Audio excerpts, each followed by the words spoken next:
almost see no titties in movies anymore, and we only see titties. Hey, anybody notice this? Yes, I love titties. Big old titties.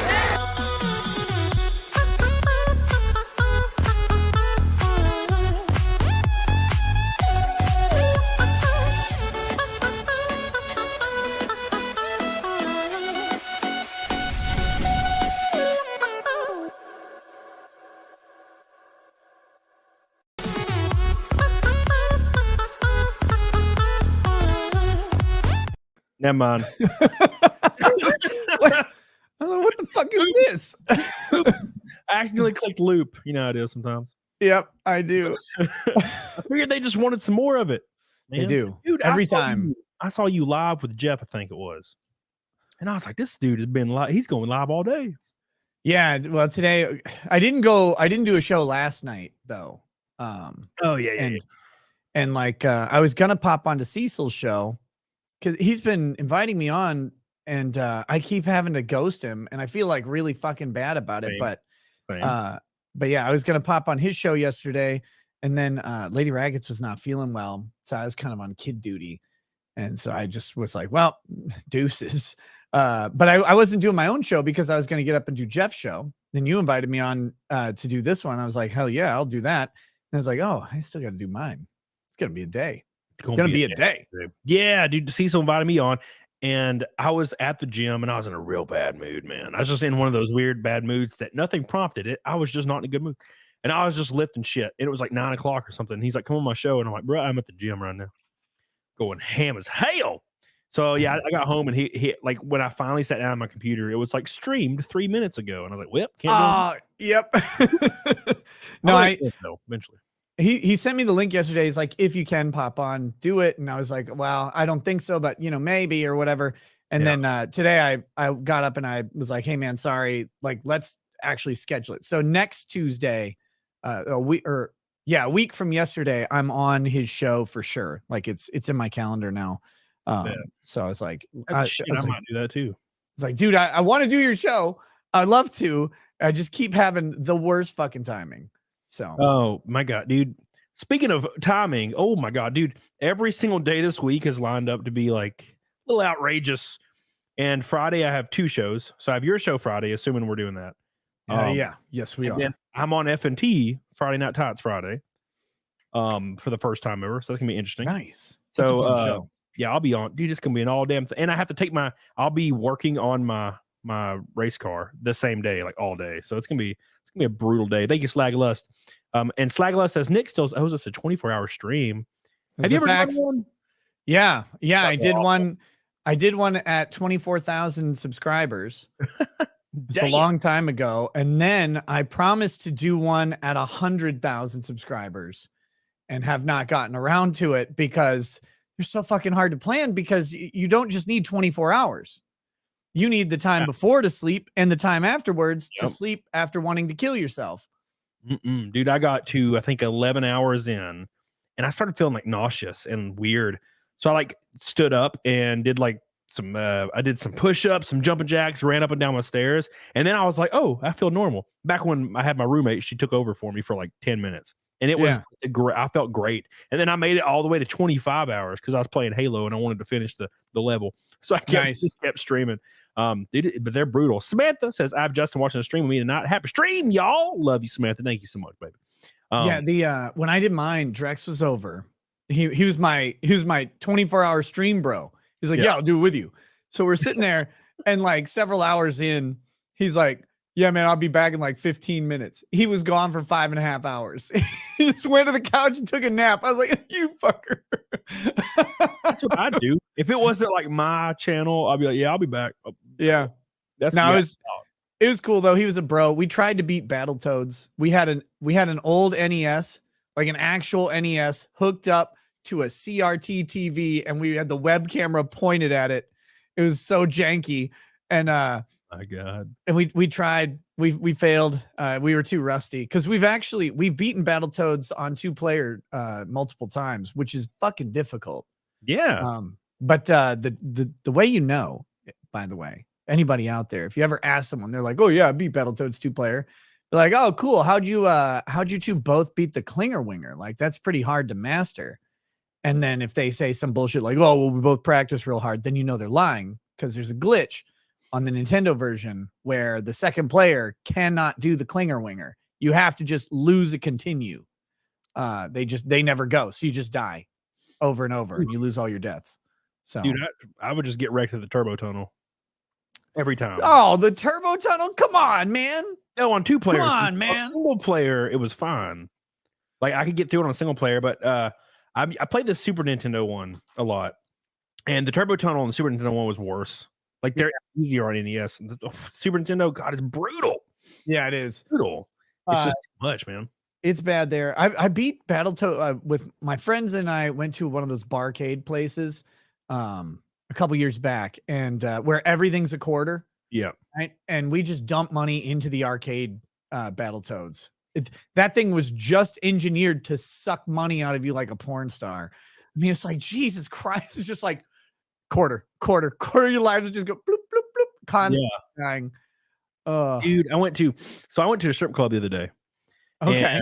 God, it was real fun. So I'm playing pool and shit. And I'm drinking like claws, and I'm getting slightly. Wait, you're playing pool at a strip club? Yeah. So my strip club has like a front area, whereas, you know, it's like there's the pole, and then there's a bunch of chairs, and there's a stage and shit.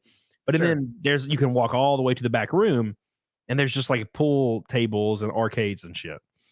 And you don't have to, you can just drink back there. But there's a small little like gap in the wall. It's like a little window, and you can see the pole and shit in the dancing if you want to, but you can just play pool. But if I was back there playing pool, and I drank like 5 claws, then I was like, let's go over there and sit down, because I had a few of my friends with us. So we went and sat down in the chairs, and I just kept handing, you know that blonde girl you met. I just kept handing her like stacks of like hundreds of ones. And I was like, I would be like, pick your favorite girl and just go throw ones at her. Yeah. And it's a pretty, like, I know it's Alabama, but it's like Huntsville, and the strip club I went to, like half the girls look pretty damn good. I'm just hold on though. It wasn't trailer parky, Nick. Come on. No, it's just such a great line. But it's like Huntsville though. it's like LA. You know, it's great. Like the LA of the Southeast. Yeah, dude. It was fun. But I made the mistake of giving her too much she picked one stripper like 3 times. Yeah.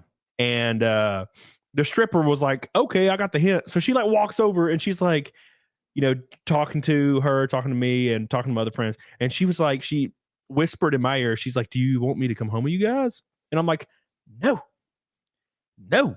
I mean, kinda, but I'm having a good time, but come on now, girl. It's Alabama. It's legal, right? It's like Vegas when it's just totally chill, right? It's not legal there either. I mean, technically, as long as the sex isn't guaranteed, then it's as long you just pay her an Uber and give her the $600 for a tip or whatever. Exactly. There, like, just tip the Uber driver if you want. Oh, Cassius, by the way, says this week's F&T is going to be a party. I hope I don't get kicked off after like 5 minutes. But dude, you know I am. Gavin McGinnis got his cock out, and he didn't get kicked off, so you should be fine. I just know how it is, man. I'll go on new shows, and I'll just be like, so I was hanging out with a girl the other day, and then of course the other panelists, when I start saying the shit I say, they lose their shit. And I was on Side Scrollers the other day, and I was just like, yeah, I was hanging out with this girl. I was like smashing pissers and stuff, and like Craig was like, whoa. Smashing what? I'm sorry. I'm sorry. This is a proper YouTube stream. We don't use that terminology around here. Oh, Avita says, Cody, please show off your singing skills to Nick for me. You sing to me every time I come in. I adore you. And F Nick. Just kidding. I love Pope too. What? I sing to Nick every time we hit Naked Snake. Yeah.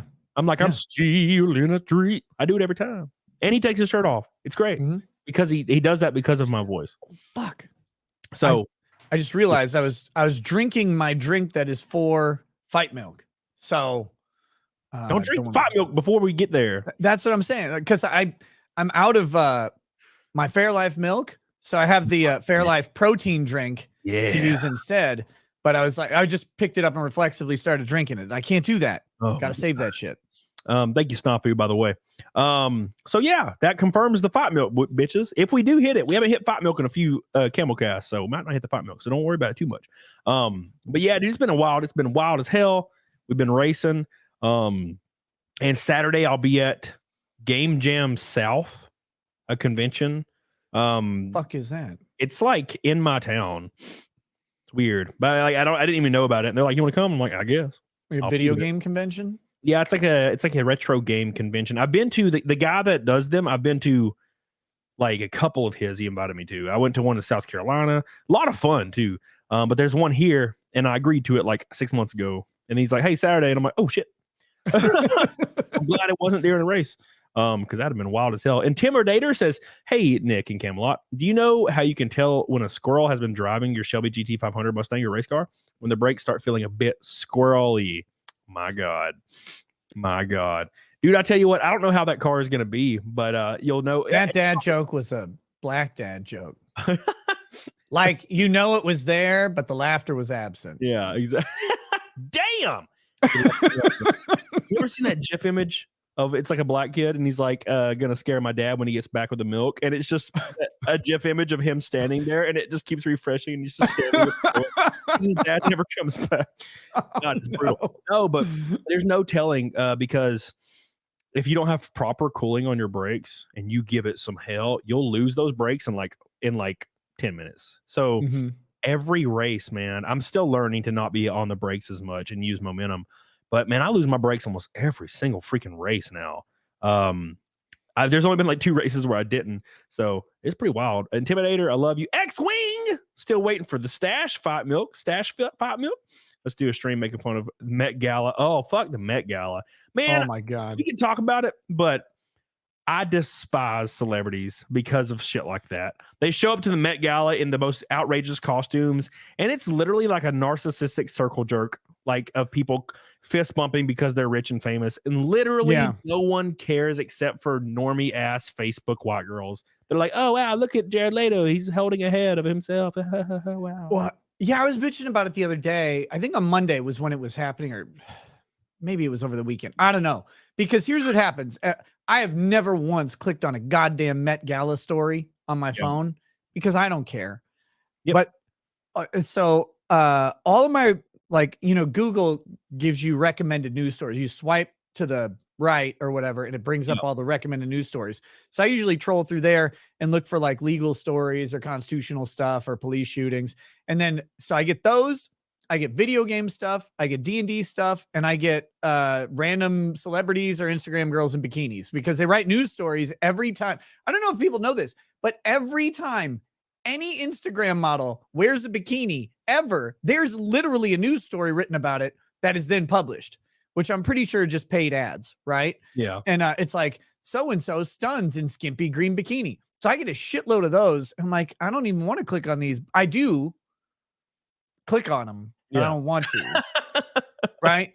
But so because my thumb automatically has a mind of its own, looks at pictures of Elizabeth Hurley whenever they come up, like I click on them, but I don't. So because of that, it keeps recommending them. But I have never, ever clicked on a Met Gala thing. And yet in my recommendeds on Google, every time the Met Gala comes up, I know, because I get 15 fucking stories, one for each dumb celebrity who shows up on the damn red carpet. And I'm like, I don't care. I don't care that Dua Lipa was wearing $10 million worth of diamonds because she had other stuff on. And I just don't give a shit. Oh, it pisses me off. Dude, and it's weird because no one cares, yet you get ads for him out the ass. And then you'll look at a Twitter post and you know it's bullshit. Like it's fake pushed, because it'll be like so-and-so at the Met Gala, and it has like 180,000 likes in like an hour. And I'm like, that's a fucking fake. No one cares. Yeah, I've never met anyone who's like, you know what? Did you see what so-and-so is wearing at the Met Gala? No. Yeah, like the Oscars get like less viewers than some of these like posts get likes in like an hour. It's just outrageous. It's bullshit. It's all fake. No one gives a damn about celebrities. Like their time has passed, and I think these ads are they're getting paid by maybe studios and executives to try to reinforce that celebrities are important, and no one cares. Yeah, it's the internal marketing. Like they have to do it. Because could you imagine if like, okay, like some of these people I like, right? Like Chris Pratt, he seems pretty cool. Yep. Like I could have a whiskey with Chris Pratt and laugh and talk about a whole bunch of stuff. Seems like a good dude. But would Chris Pratt be famous if he didn't have a studio backing him? Like, he doesn't seem like the type of guy, and maybe he would, but they didn't have to go organically grow the following. And then you look at some chick like Paige Spiranek or Olivia Dune or whatever, and you're like, okay, so why is Emma Watson popular? Well, because Harry Potter got the shit promoted out of it. Yep. But Olivia Dune and Paige Spiranek, like, they built their shit up on their own by being hot or whatever. Yeah. And then also being personable and being creative and motivated. They did all of that. Whereas the studios used to do it for celebrities. In the studios, I think they have so much money still, but they have to prop up these people because of how much they've invested into them. They need the next thing to be, a success. But I think we're going to get to a time in the near future, and it's already started, but where they literally just comb through social media and start grabbing top content creators and start putting them into movies rather than dumping money in. Because why would Hollywood spend millions of dollars to promote, some vacuous chick who's only going to be useful for how hot she is and the fact that she's literate at all to read through lines? Like, they'll just let her do all the marketing, see who the country already likes. Like, because wait, we've already A/B tested this and we get A, perfect. We'll just pick A, hire them rather than promote them. Dude, that's such a great point, because that happened about 8 to 10 years ago in most sports. So, and by sports, I mean auto sports. So if you look at like Formula One and NASCAR, 15, 20 years ago, you had like Jeff Gordon, Dale Earnhardt, Rusty Wallace, Ricky Rudd, Dale Jarrett. You had all these dudes that were like, I have a farm, boy, I tell you what, jump into a race car and drive, right? Like Jeff Gordon's stepdad got him a quarter midget or something, and he like was successful at it, right? And they were paid some of these guys were making $30 million a year, like drivers, right? Yeah. They have sponsorships and paid and stuff. Fast forward to now, every single driver in Formula One, with the exception of maybe Fernando Alonso, maybe, and every single driver in NASCAR are all either the child of a billionaire sponsor that is like Eris or some giant company like Menards or something. Or B, it's the son of an already retired, like super famous NASCAR driver that is able to get those sponsorships because of their last name. Right. And that's why the sport is dealing with a very bad issue right now of no one having personality. So there's this crisis. If you watch podcasts around, like a lot of the older drivers have podcasts, and they talk about how the drivers just don't have personality and they don't know what to do. And it's because, well, stop. Quite literally, it's a double-edged sword, because you get these kids in the sport that were born, they grew up a millionaire or a billionaire.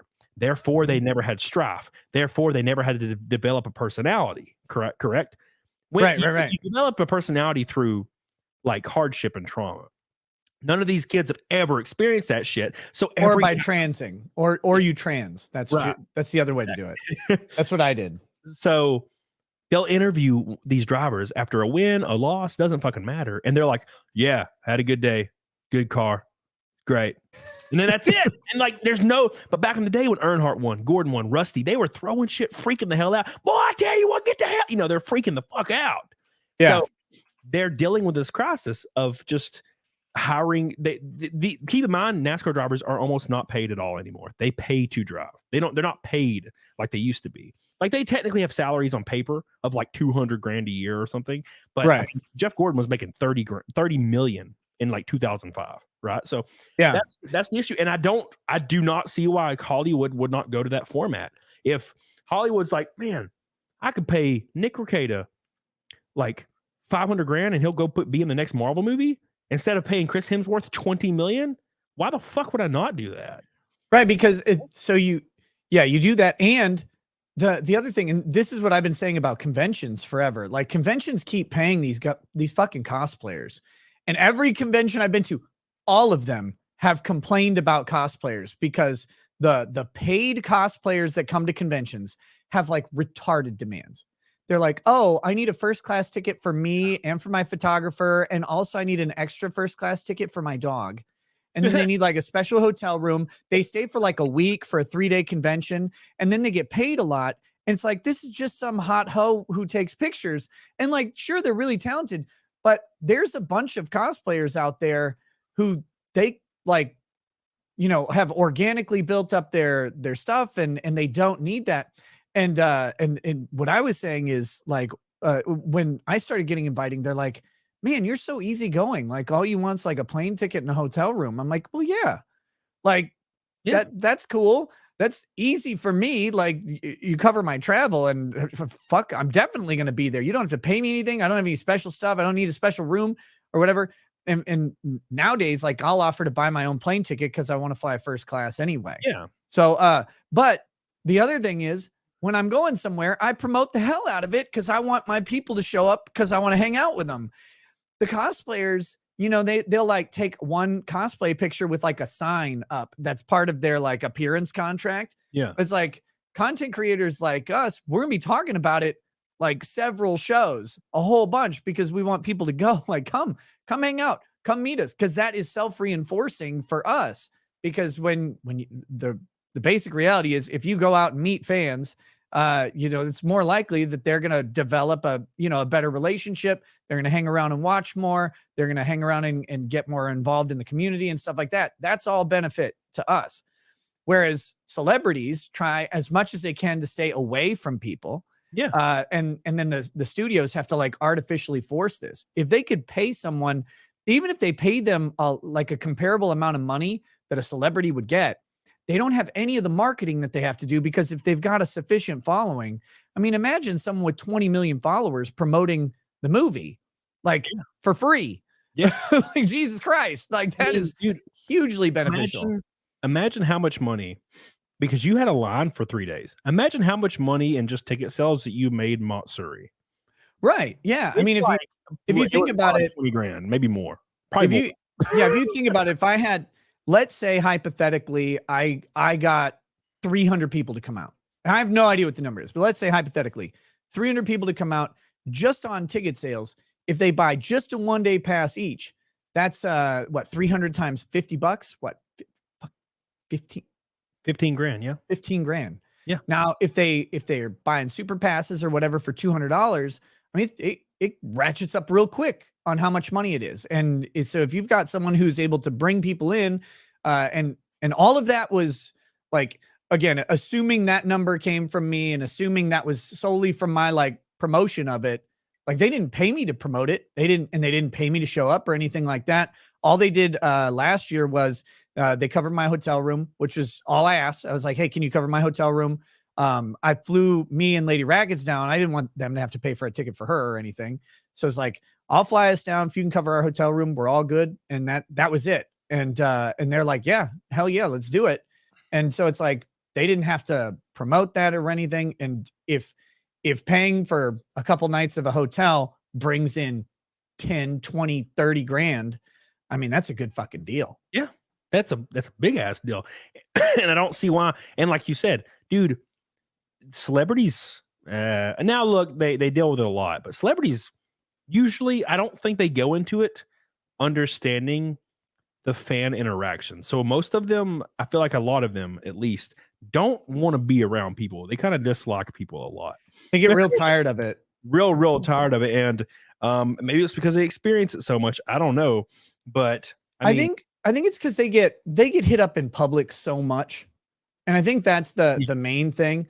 Like for me, I'm a dumbass and an extrovert, and I really enjoy hanging out with people. But even I, like during some of the events, you know, it's like we go and do like the event and try to like do some stuff around the event, like drinking beforehand, drinking after, that sort of stuff. But like in Vegas, right? I was there for several days, and some of the days I didn't tell anybody where I was. I didn't even tell people I was there until I was like that I was going early or anything. Cause like, I just want a little bit of time with me and Lady Raggeds to hang out and do stuff kind of low key. Cause I get it. You don't want to have all of your time be addressing people. Yeah. But at the same time, like when it's time to be out with people and like go do the live event and then plus the, you know, the fun times around it, like I'm there, I'm game, baby. Let's do it. And yeah, I think for them, well, so we met Kevin Costner, Lady Rackets and I did at a charity event. So this is a charity auction. We bought a guitar signed by Kevin Costner. People may not know he has a band. It is awesome. I've seen it live. It's like great late 70s, early 80s rock. They don't have a lead guitarist. They have a lead electric violinist who is a fucking bad. Like that guy was actually, he was by far the most talented dude there. But yeah, so we bought this, for charity, we bought this guitar signed by him or whatever. And that included, you know, you get to meet him for a couple minutes and talk to him. And you could tell, man, he just wanted to get out of that room. Like, cause there were like 4 or 5 people who bought stuff that got autographed. One was like a bat from Field of Dreams, you know, and he autographed that. That was pretty cool and stuff. But he just wanted to get out of there because he got up, he did his talk, which is like just him talking about his career and stuff, which was great for about an hour. And then he's like, okay, I got to go do this. I got to go do this. Just 15 minutes, and then I got to go. Right. And it's like, for me, I'm like drinking till 5 a.m. Yeah. Damn Venetian, like an idiot. Dude, I love it. I can't get enough of it. And now, granted, I don't get much of it, but I do enjoy the hell out of it. So, but I guess that wasn't really their path, right? Our entire existence is around talking to people every single day, whereas he was reading a script and is waiting for action and doing scenes like that involves not other people other than like directors and shit. So yeah, and a lot of times he's the writer and director of the movie, like because Kevin Costner specifically, like he's big on the creative side of it rather than the performative side. So I could see even more for him, like, yeah, I'm not into the whole like meeting up with people thing. I like to be behind the camera, not in front of it. And so I get it. And like you said, yeah, for us, like we know the score going in. Like you're on social media, your whole brand is who you are. You know, his brand is, well, actors' brands are who they pretend to be, right? Yeah. It's the persona they put on. And some YouTubers are like that, but for guys like us, it's like, no, this is just who we are. Come hang out. We'll have fun. We'll tell the same dick jokes. In person or in private. They never get tired of them either. Speaking of never getting tired of it, let's get this one right here. Disco Cobra. Oh my God. My boy is back with the first pink boy of the night. I love you, dude. I appreciate you. Let's see what he has to say. He says, Nick is like a regular on the show now. When Cody runs out of guests, he just calls up the old Pope Nick and says, I need to get your ass over here. And who is planning on watching the new Guardians of the Galaxy movie? I should be there Friday. I'm going to see it tomorrow as required for F&T, Friday Night Tots. So, yes, I'm going to go see it. I don't like Marvel movies. I don't like superhero movies. So, unfortunately, but I'll go see it because I was asked to. So, and, you know, it'll be fun to talk about. So thank you, Disco Cobra, so much for you, pink boy. You're beautiful. You're sexy. You got a nice face. Brian Bobbin, I'm glad you're back, man. I've missed you. And speaking of pink boys, by the way, Matthew Self. Hot diggity. Damn. Look at this beautiful man and his curly hair. I can't get enough of him. God, what a beautiful man. He says, I feel like the Pope is fading for a trial stream. The nose woke up to do 9 a.m. stream, doing a CAMELCAST, and will end up doing his normal show. Make sure to send him an email of the trial you want to cover. He loves email. That's because he's like 57. Thank you, Matthew Self. I appreciate you so much for your pink boy. You're goated. Intimidator says, Nick, I'm whiter than a ghost. LOL. Just for that, you know how you can tell when a gargoyle is addicted to drugs? When they start acting like they're always stoned. Oh, my God. It's because gargoyles are always as hard as rocks. Cassius. Nick, Intimidator, I hate you right now. He says, Nick, are you familiar with Monte Cook Games Numenera? I've never gotten to D&D outside of Baldur's Gate games, but this seems easier to dive into. I've never heard of that. I've seen... Is Numenera the one that's like based on Planescape? Was that hold on, let me look. I've seen the name Numenera game. Oh, it's not gonna be based on Torment, Tides of Numenera is based. It's like the sequel to Planescape Torment video game. I've heard it's really fucking good, but I have not played it at all. but it looks good. I've never heard of it. Danish Cartoonist, I appreciate you, dude. Oh, Rags. Intimidator, I agree with that shit, by the way. I still try to catch it as often as I can, but I just can't watch it, man. Josh Fabian says you should try to race the Freedom Factory with Cletus McFarland. So much fun watching people race their normal cars. He's trying to solve the same racing issues. Well, I only have race cars that I would race other than a truck. So, but yeah, I do like Cletus McFarland, and I've been trying to. Me and Donut was trying to work that a thing last month. Stephanie Tam, Racket, stop being such a cheap 403. Steph says I'll never be anything but a cheap hoe. That's for damn sure. Steph says that mustache alone deserves a sponsorship. Thank you, Steph, for the first orange boy. I love you and I appreciate you so much. You got such a nice mug on you. It's so beautiful. Hell Snake, where the hell you been, son? Thank you so much, Hell Snake. And Helena says, hey, Nick, how are you? Please tell Lady Rackets I said hello. Miss you guys. Oh, Helena. I will do that, Helena. I will tell that. We miss you too. We all love Helena. And one more, Katothis Swiss. Kate of the Swiss. Kate of the Swiss. Fix your car, fucker, on Rumble for a $20 Rumble rant. Thank you. I appreciate that. Fix your car, fucker. Speaking of fixing your car, we were talking about this a little bit before the show started. And it seems like I don't know why this keeps coming up, but old Matt Walsh and Quartering had a damn spat talking about video games and anime. And Matt Walsh always has this take where, basically video games, there needs to be some kind of moderation or discipline when it comes to video games. Now, if you're talking parenting, I get it.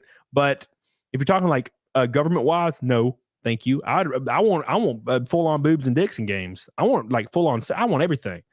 So I go the other way with that. But he also calls anime satanic. All of it across the board, completely satanic.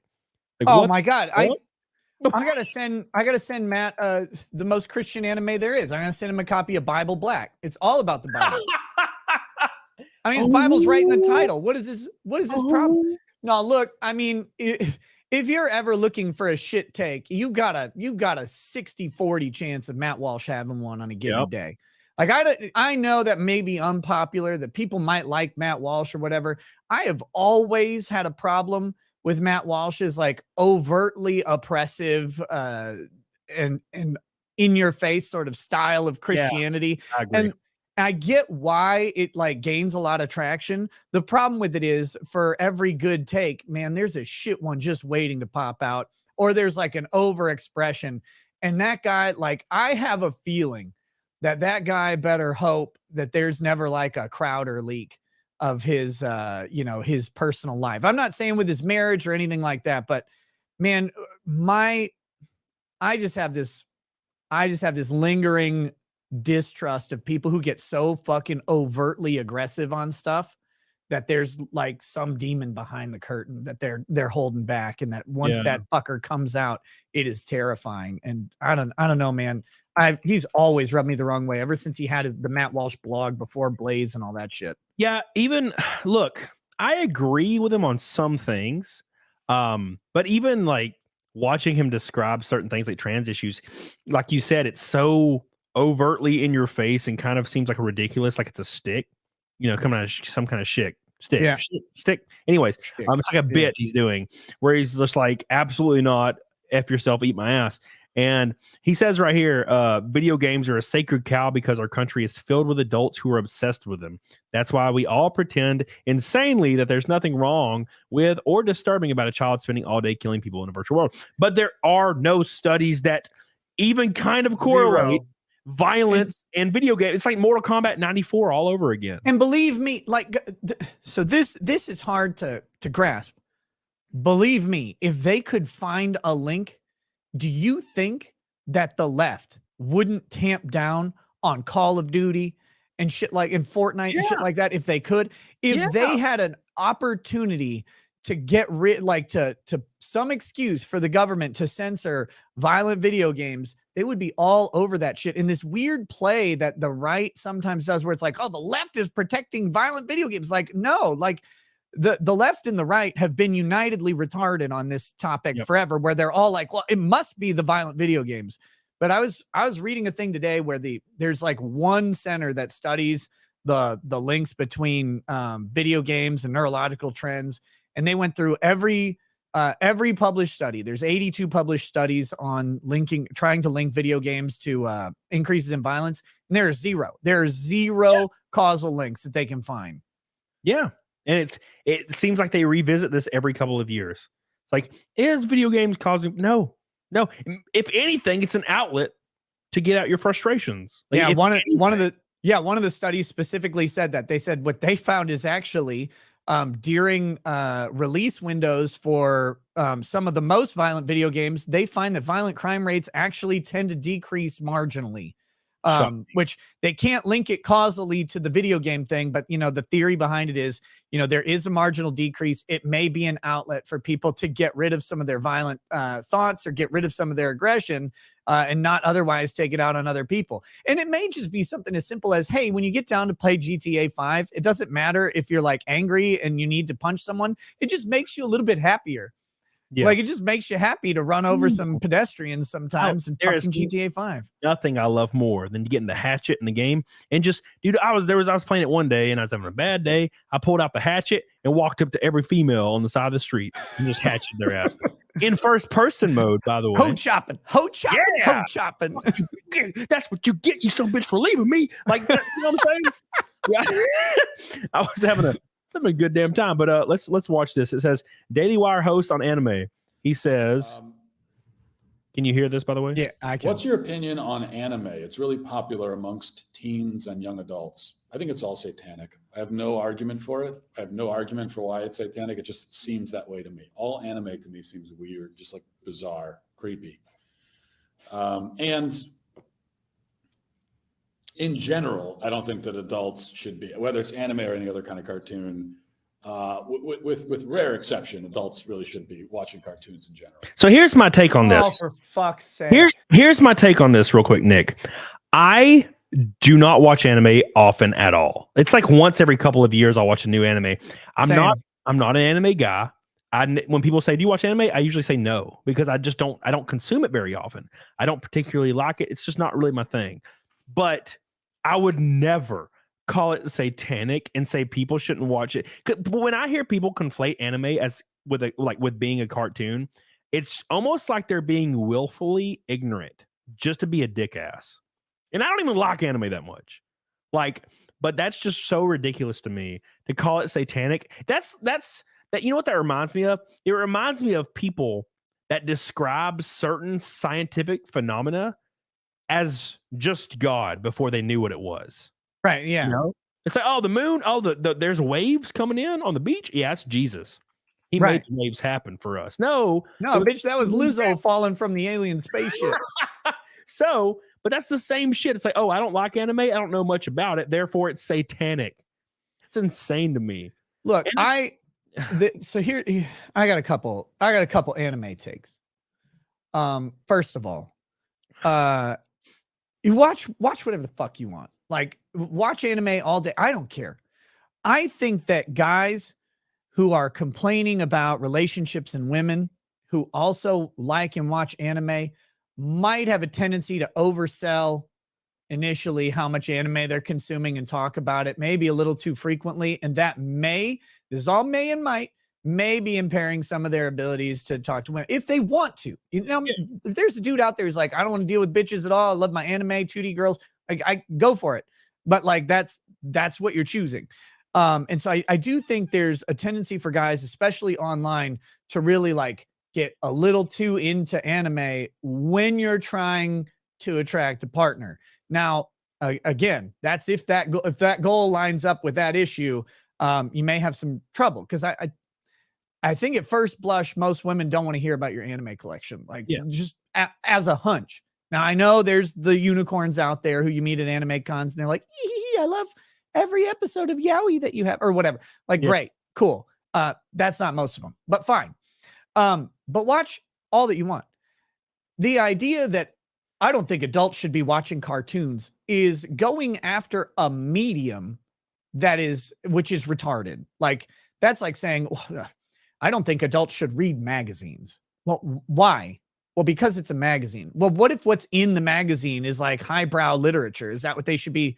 Well, no, because it's in a loose 8.5 by 11 paper format. Like, that's dumb, man. Like, Yeah. because someone drew it, it's not good. Because someone drew it, an adult can't watch it. It doesn't make any sense. And that is entirely a cultural difference between America and Japan. And that gap is just bridging. Japan has recognized that animated shows have nothing to do with the content of the show or the target age audience of the show. They've recognized that for decades now. The US has been catching up to it for a while. But and I think that makes people uncomfortable because they're like, well, these are cartoons. I stopped watching cartoons when I was kids. Well, it's like, yeah, but your cartoons were written for a child audience. These cartoons are not written for children audiences. They deal with adult problems. Like Berserk is not a kid's show. I don't know if anybody knows this, but Berserk is not a kid's show. Vinland Saga, not a kid's show.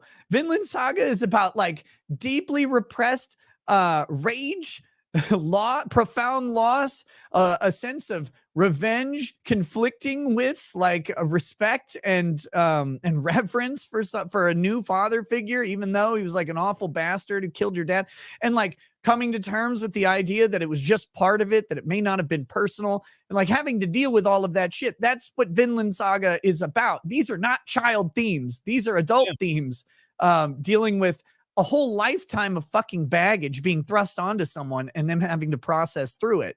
Like, this is not kid gets kicked on the playground, has to deal with bully, right? Like, this is a big fucking deal. So like to sit there and say, wow, I don't think this. Like, what are you talking about? God, I hate these fucking takes. It's willful ignorance.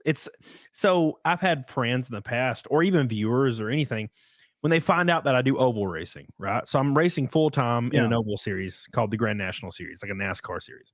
Yeah. And it's hard. These guys that I'm racing are like past champions of other series, and they're brutal. And I'm like a dumbass out there just trying to make my way. And people will be like, they'll either say, well, LOL, that's dumb. Like, I don't see why anybody would want to do that, which is fine, which you're not interested in it, but it doesn't mean it's dumb. And then B, they'll be like, I could get in that car and do better than you. And I'm like, you literally could not. You have no idea what you're talking about. It is not. If that was the case, everyone would be here, but it's not. It's a thing that I'm interested in, that I want to hone my craft in. Mm-hmm. And it's willful ignorance. And it's like, well, I don't like anime, so it must be satanic and stupid. And that's what Matt Walsh is saying. Of course, the quartering went after him.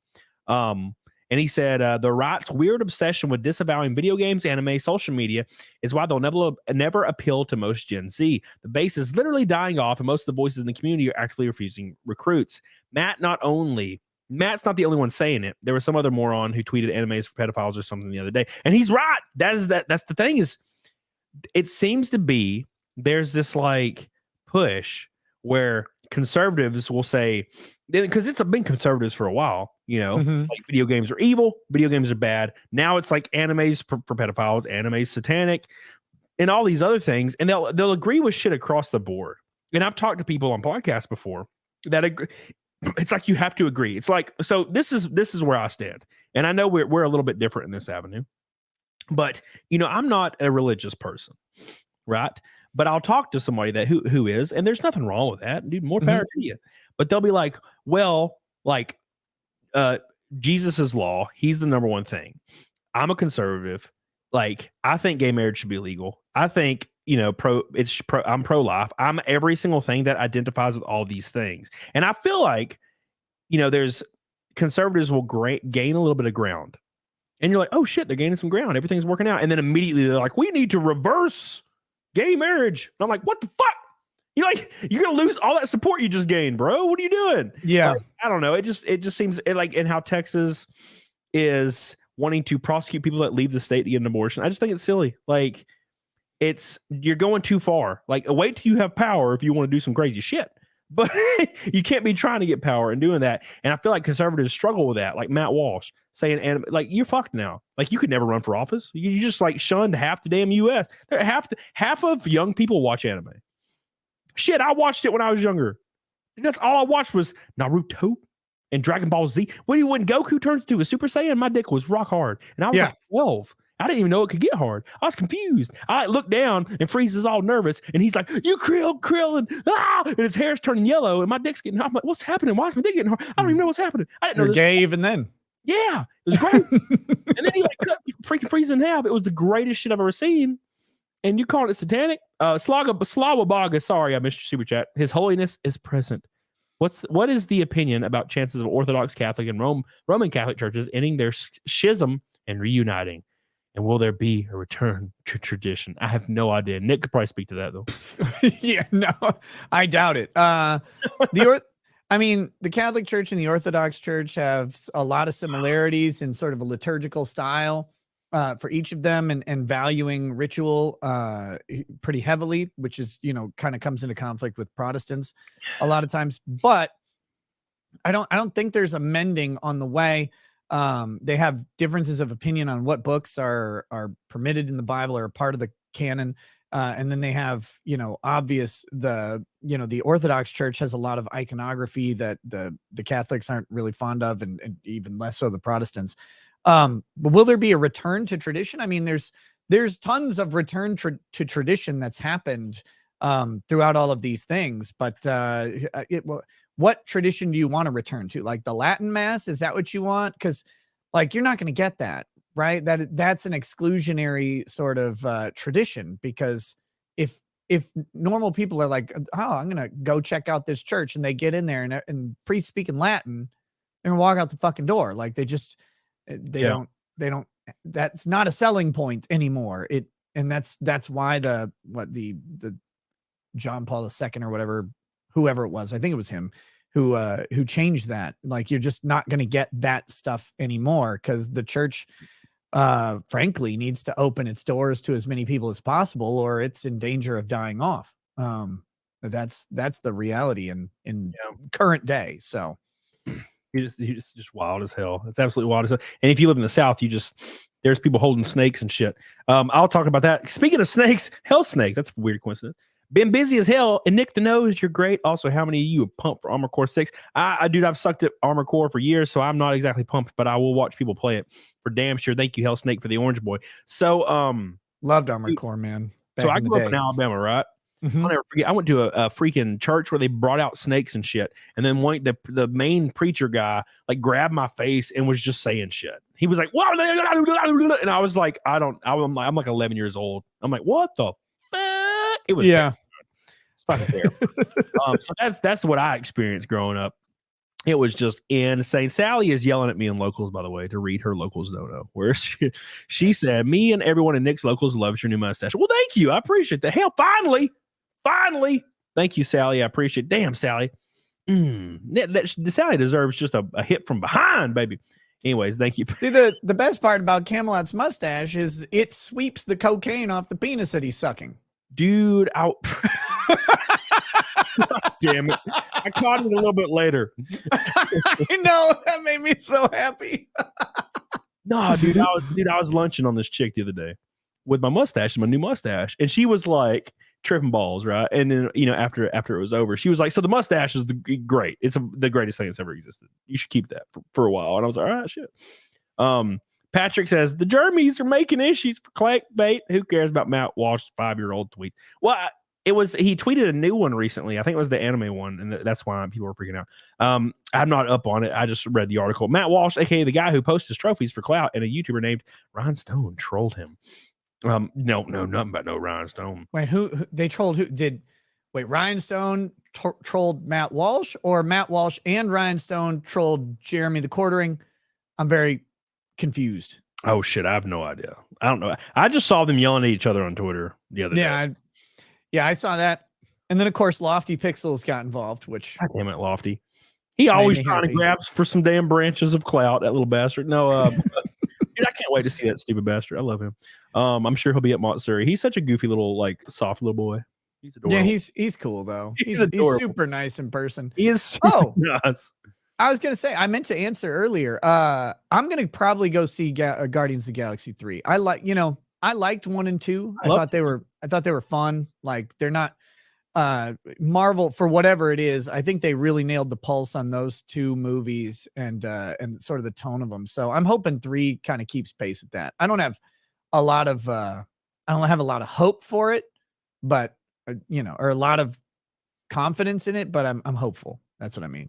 Yeah. Dude, I like the first 2, and I like the second one because Kurt Russell. Man. And then the first one was just a good movie. So I'll see the third one. I haven't seen any other Marvel movie except the Spider-Man one. That's the last one I saw, like No Way Home or whatever the hell it was called. I never even watched that one. It was a great movie. But because it was all like Tobey Maguire was in it and all the villains from the Tobey movies. It was great. But other than that, yeah, I don't really know how I'm going to feel about it. Intimidator says, Camelot, what are your thoughts on Kyle Busch at RCR as a recent win in Talladega 2 weeks ago? Barely dodging a booba. Never thought I'd find myself rooting. Same. I've always kind of disliked Kyle Busch, and then now I'm like totally Kyle Busch fan. If he would have went to the 3 car, if Austin Dillon would have forego that bitch and went to the 8, and then Kyle Busch went to the 3, I'd be a Kyle Busch fan. I'd get a 3 hat. I'd be fuck it. I'd be like, I don't need the Ryan Blaney shit. Let's do Kyle Busch all day. I'd be all in. Thank you, Intimidator. Do you think Walmart would sponsor Dale Earnhardt Jr.? Walmart? Yeah. Why is it? Is it because there's a wall in the name? Yeah. Shit. If he was still racing, maybe. Maybe Trump should. Trump. Oh, dude, there was a guy. Build a beautiful wall right in front of him. Jesus. Oh my God. There was a guy last year that had or 2 years ago, he had a Make America Great Again like sponsorship. And NASCAR deemed it as they made a rule to outlaw it because they claimed it was political.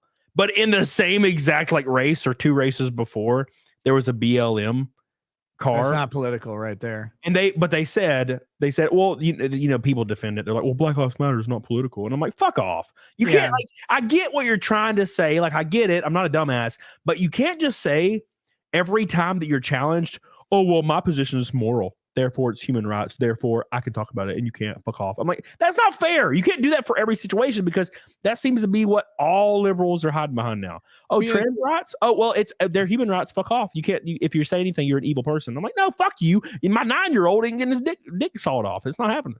Right. How can you say that making America great again is somehow political, right? Like, oh, that you have to be a Republican to make America great again? Like, that doesn't make any sense. Do other people not want America to be great? I mean, that was the whole point of the slogan. That was the trick of it. That was the mind game of it, was like, MAGA's bad. Oh, wait, so you don't want America to be great again? Like, why don't you? But to call it inherently political and to not recognize the inherently political nature of something like BLM is insane. That's silly. I mean, people got rich off of it. And so what did Bryan Cranston say? So like 2 months ago, Bryan Cranston was on camera, and I like Bryan Cranston a lot, but he's from Hollywood. So he has the opinions. He was claiming that Make America Great Again was a racist statement because he's like, what do you mean make it great again? And he was like the 60s and the 50s, like slavery. He was basically saying, again, that you're talking about it was great when black people were in chains. And I'm like, I don't think it's what it means. I think it means when they're economically booming, but whatever. And Bryan Cranston was like saying it was racist. And I'm like, I feel like you're conflating a thing with a different thing. It's just when there were less Mexicans. Yeah. God, that's what it means, Brian. Oh. I hate them. I hate especially Guatemalans because they're so little. I hate having to look down at them. You know what I'm saying? It makes me feel like weirdly superior, and I never like feeling superior around people. So like they're making me feel superior. No, that's a lie, by the way. Mexican women, I will dump as many loads as possible. My balls will be the size of BBs after I'm done. I love Latina chicks. God damn. Brent Wolf says, speaking of, you guys heard of Dan Bass, Metal Singers covers Amazing Grace yet? Chef's Geese. I have not. I love Dan Bass though. He's freaking great. Yeah, it came up on my recommendeds the other day, and I didn't click on it because I wasn't watching music at the time, and then I keep forgetting to go back to it, but it's on my list. Yeah, Dan, that dude's great. I need to bring him on my show, man. Slow Aboga. I went to meet with Catholic priest, age 45, over drinks with 30 men. He complained that Battlefield 1 had ahistorical weapons. He played after Vespers. What the hell are we talking about right now? I've only had 2 white claws. The Catholic priest who's age 45 plays video games. That's what he's saying. Like this guy's out here talking about, Battlefield didn't have historical weapons. That's the problem with it. Not that it's anti-religious and Jesus would play some damn video games. You know he would. Oh, dude, I loved Battlefield. I think it was Battlefield 1948 or something, 1943. I don't remember what. Dude, I love that shit back in the day. And there was like 3 maps. It was such a great game. And then Battlefield 4 was goated. Tony Sands, I love you, man. Welcome back, by the way. I have a surprise for Shani. I haven't told her about it yet, but I'm sure it'll trigger eventually. It's a trigger, Shani. It's a trigger for you. I'm waiting patiently. By the way, we're almost halfway to Fight Milk. We are Ooh. 90 from halfway to 5 milk. Damn, that was quick as hell. It's looming. Alfarius, oh my God, keep up the great work, Nick. UV Walsh in Duncan Top Talk would be amazing, or in a fight. So I had Boogie on Monday, Nick. I saw the screenshots, man. It's like there's Camelot next to a melting pile of ice cream. That's amazing. Dude, he grabbed his boobies like full fisted and was flooping them like this. I was like, how do you do that? Like they're damn maracas. I was like, crazy as fuck.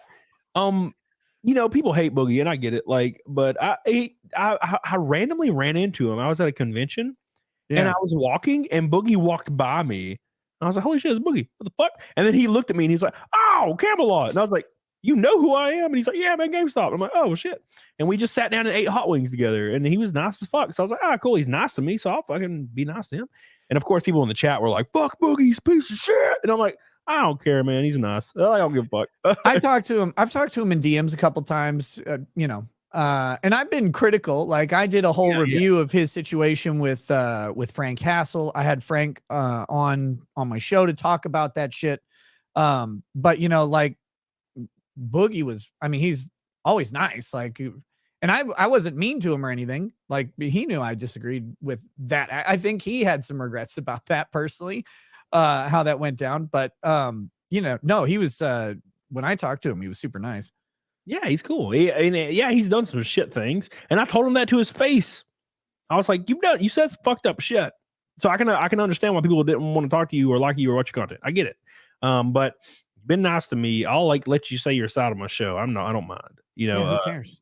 And he's fighting Wings of Redemption in London in a week and a half. That's gonna be badass.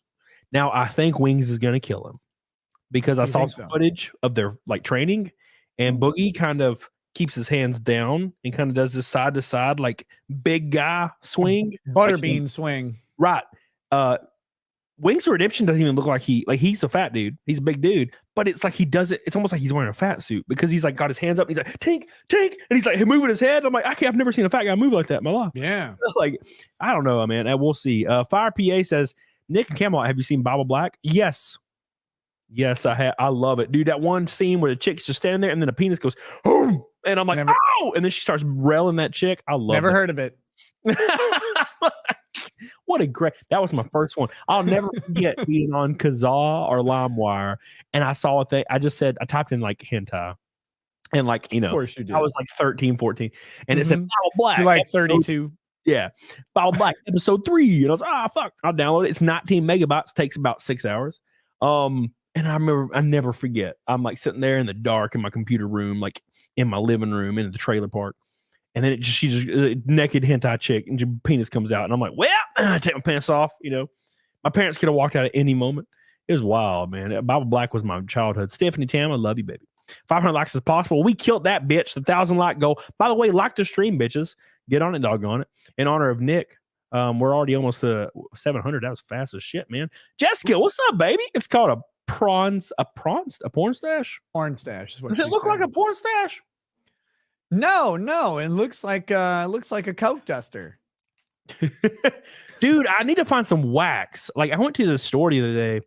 And what? So you can look like Dick Dastardly while driving your car? I just want it twirl a little. I think it's cool. Thank you, Jessica. I love you, baby. I would balls deep. Christian says, if you must cross a course, across a crowded cow crossing, cross the cow course cow across the crowded cow crossing carefully. And I'm drunk. Thank you, Christian. Appreciate that, dude. And nice. Speaking of cows, Disco Cobra coming in strong, son. Ooh! He doesn't mess around. His penis is the size of the Empire State Building. Appreciate you.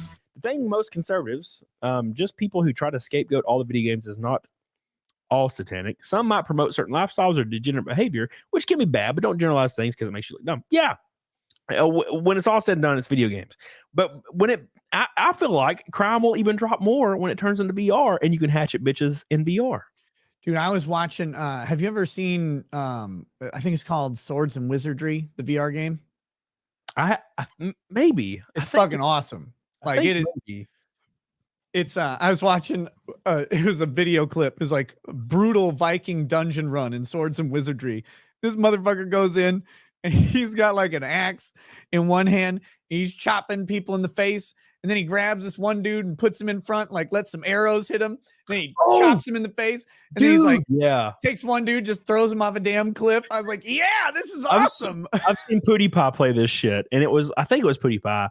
It might have been somebody else, but it was the funniest shit. He's like grabbing people by the neck and like running and like throwing them. There's like a Star Wars version, I think, too. Like might be Robaz. If you've ever Robaz, dude, Robaz is like this Swedish or Norwegian video game streamer. He does some of the funniest fucking commentary I've ever seen. Him. Yeah, he was Norwegian sounding. Yeah, that thing. Yeah, was, his Sims games are so funny. Like he was playing The Sims 3 or whatever, and he built a murder dungeon in the basement. So he built these glass-walled rooms, and he would lure the neighbors in and then trap them in there. And he set the baby in a high chair in front of him to just watch people die in the room. So it's like, you fucking asshole. Dude, it sounds like the Lara Croft tutorial stage in Tomb Raider 2 when I used to lock the old freaking butler in the freezer. God, that was the good days, the good old days. Love that shit. Intimidator, yes, it was. Of course, it was Bubba, man. We don't. I know. Before the Confederate flag and the Newsgate message, look, I give two shits about the Confederate flag. So, yes, as an organization, NASCAR banned it. I get it. Do I care one way or the other? No. Like I grew up in Alabama. I'm from Alabama. I was born in Alabama. I do not understand why people like put the rebel, we called it the rebel flag growing up. They put it on their trucks and they burn out. And if you ask them, they're like, it's my heritage, boy. And I'm like, but who, like, it's weird. It's like, who cares? I don't know. I think they should be able to fly it all they want. But a private like organization as NASCAR, like banning it, fuck it. I don't care. Fuck. I don't bring one. I don't have one to bring it. Like, I don't care. You know, I think it's a little silly. I've never really understood that. He's got one wrapped around his penis right now. actually tattooed on my penis. Nina Infinity can tell you. Static go ahead. God damn it. Go ahead. I was reading an article the other day, and it mentioned a dick tattoo, and it was like, yeah, it really doesn't hurt. And he was the guy was talking about his experience just sitting there talking to the tattoo artist very casually while he sat there tattooing his flaccid penis. And I was like, you know, it seems like it would hurt though. Like it seems like it should hurt. And if it doesn't, I'm very suspicious. But apparently like basically painless. Sit there. I feel like I get hard. I don't know, man. Because it's something touching my shaft. Like I have a really high testosterone, man. Like if a girl like walks by me and her cheeks are like, I hear them slapping together, I'm like, dude, I'm like a diamond and I have to leave and shit. I always figured, I figured you'd have to be erect to do the tattoo, but turns out they do it while it's soft, and they like just kind of stretch out the skin and tattoo it that way. And then I was like, how would you do it while, because I figure like, okay, like if you got erect, then the second those needles hit, it would just like immediately, unless you were like a little, you know, if you're into a little pain play or whatever, which that's not my thing at all. So I guess I'll have to try it sometime. No, I had a girl pinky my ass one time and I was like, nope, I'll never forget. It was, you know how it is. It was hot and heavy. She's breathing, I'm breathing. We're making weird noises and shit. And then she pinky me, and I like stopped I was like, stop what you're doing, you know? And I was like, no. And she was like, okay. And that was it. And then we went back to the thing. But like, yeah, good communication, very important. Don't need to pick. But what is it about girls though? Like you can be hitting a chick from behind and she kind of struggling. And if you just tip the asshole just a little, they are done. They're like, oh, immediately. And I'm like, God, what is it? Ugh, gross. Girls are gross. And it's girls that are like, yeah, I'm not into butt stuff. And they'll tell you they're not into it. Like, I don't like butt stuff. I don't like any of that. I've never done it. You know, I've done it once. It was awful, blah, blah, blah. And then you drop a thumb in there anyway. You drop a little. Just a tip, baby girl. And they lose their shit. Shani will tell you in the chat. Selma about the strokes. Thank you, Dara Tracer. Appreciate you too. By the way, guys, we're halfway to Fight Milk. Get the hell on it, doggone it. One red boy from a rainbow night. By the way, Shani, I still have my surprise for you. It's coming eventually. Jessica Reloaded, note to self, bring holy water to Montsuri so Nick can baptize Cody. I've been baptized before, but I'll do it again.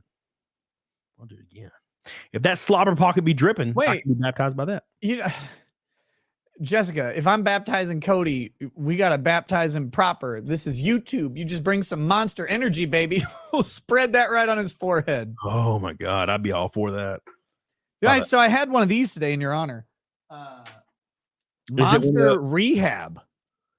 What the fuck does that mean? It's a recovery drink, apparently. It's tea and lemonade. This is good as fuck, dude. This is real good. It's non-carbonated. Yeah. I don't know. It's got a lot of B vitamins, right? Yeah. For recovery, I guess. And then it still has a shitload of caffeine in it. But man, it was good. I liked this. This is the first time I've ever tried one. That was good. I was driving to Virginia the other day for a race. And the girl that drove with me, because I always have a girl come with me, because it's a long drive usually, depending on who's free at the time. And she got one of these, but it was it was called a Demon or something, and it was 6% alcohol. So, like they used to do with Four Locos. Yeah, it's like a white monster, but it said Demon on it or something, and it had like an eyeball, and it was like 6% alcohol. Dude, I remember it, and it was not good. No, I remember those when Four Loko was doing that. Those were fucking people up bad. Yeah. Something about the probably the vitamin infusion kicks up your metabolism, and then the alcohol consumption kicks in real quick. There was have you ever done like a killer workout or worse, like a long ass run, and then just pounded like a couple whiskeys or beers right after?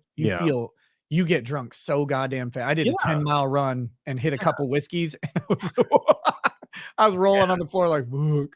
Yeah, they're called Beast in the chat. Yeah, there was memes around Four Locos for a long time. It was like after 2 Four Locos, and it's just like somebody dead. Like, it's like, dude, it was that was one of the drinks that got banned as fuck because I mean, they would pound them and they're drinking them. Someone said because Four Locos are like 14%. Yeah, so they were higher ABV, and people are pounding them, and it's got all that fucking caffeine in there, like an energy drink, and so they're drinking them, and their heart rate just. You can't do that shit to your body. That's crazy, dude. I drink 3 Monsters a day. If they're this size, if they're the 12 ounce, I drink 3 a day. If they're the 16 ounce, I'll drink 1 to 2. But I also take an Aston of pre-workout before I go to the gym. So, dude, like sometimes I'll be laying in bed. And I'll be like, I'll get the chest thing, and I'm like, is this it? Is this it? And then it'll go away, and I'm like, okay, cool. We're still alive. It's fine.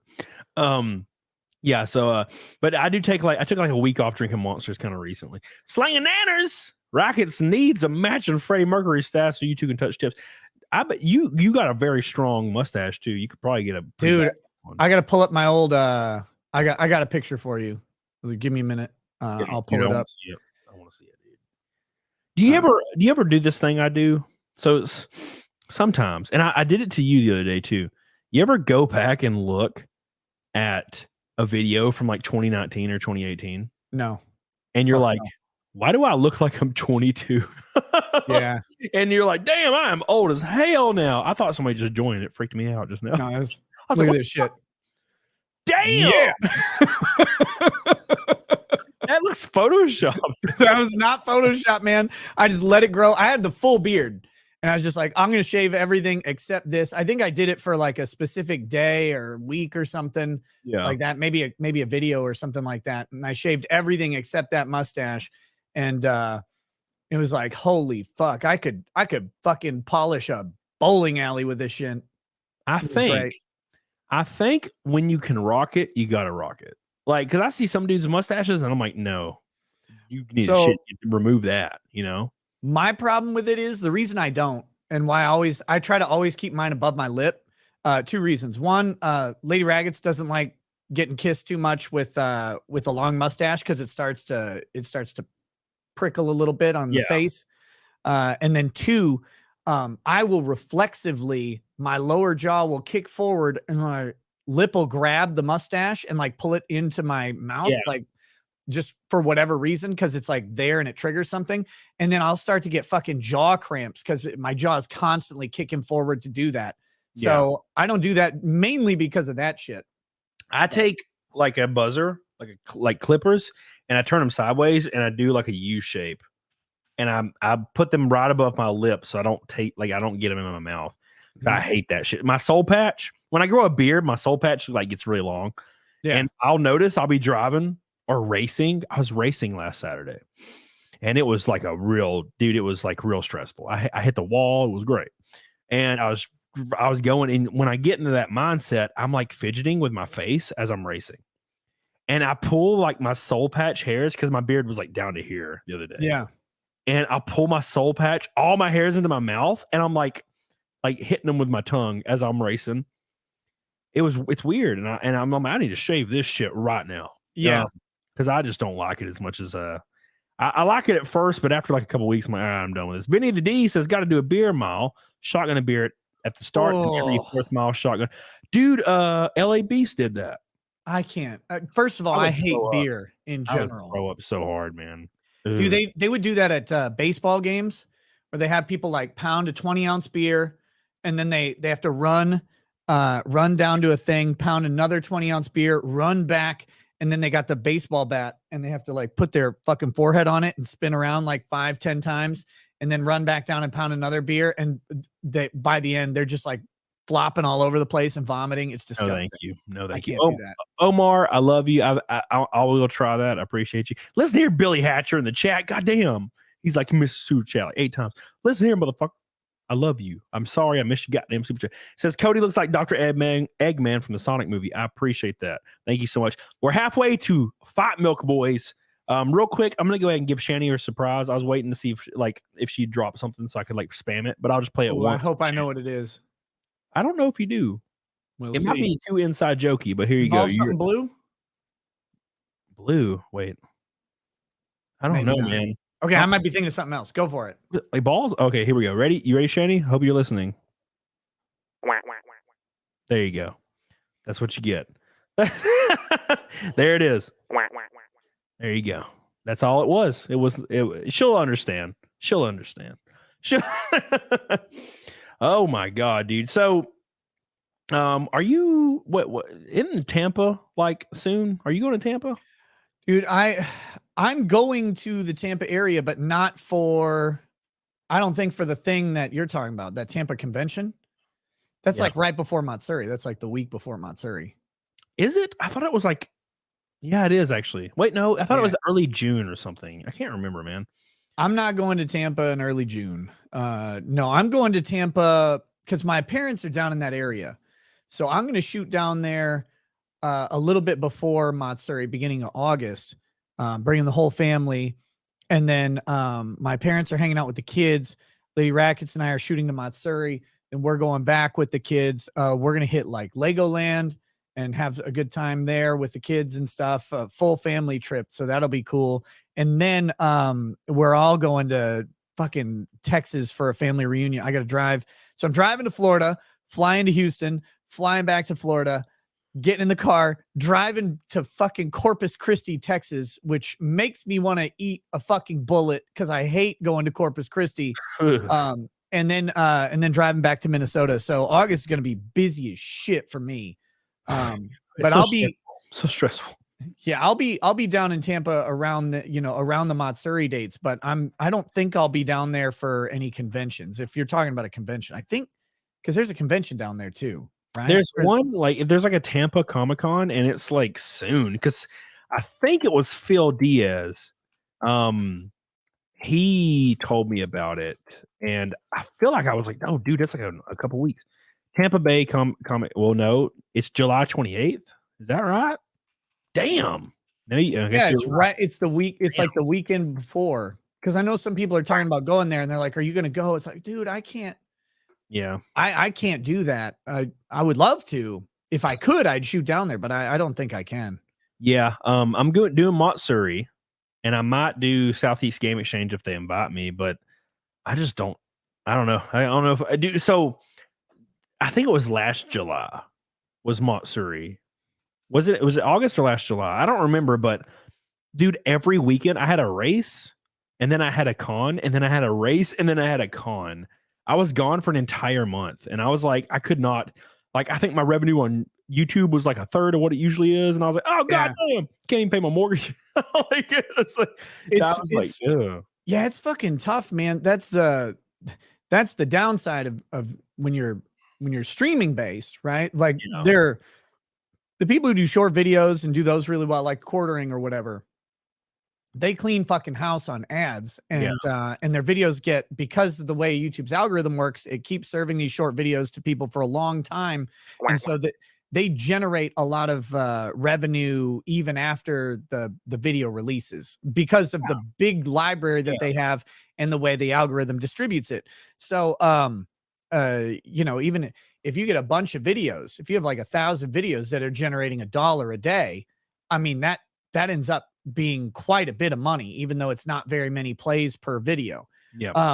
But streamers don't really get that. So when we take big chunks of time off, we take a massive revenue hit, and there's really no way around it other than do streams on the road. Doing streams on the road is a fucking nightmare. I hate it. Especially when you're like me and you multi-stream YouTube to Rumble. Like, that is just hard to fucking do on a phone. And if you do it, you can't follow all of the chats unless you have a second device with someone carrying it around with like the chat windows up. Like you can't do it. It's a huge pain in the ass that way. And so, yeah, it's that's when we take vacations, we get double hit on revenue because we stop earning any income, and you know, we're typically paying out for vacations, which I mean, that's part of it, of course. They don't realize it too, because like I'll take a vacation or go to a race, and I miss like the Friday show with you and Saturday, and I just want to die. I've been trying to get. So I want you to die when you miss it too.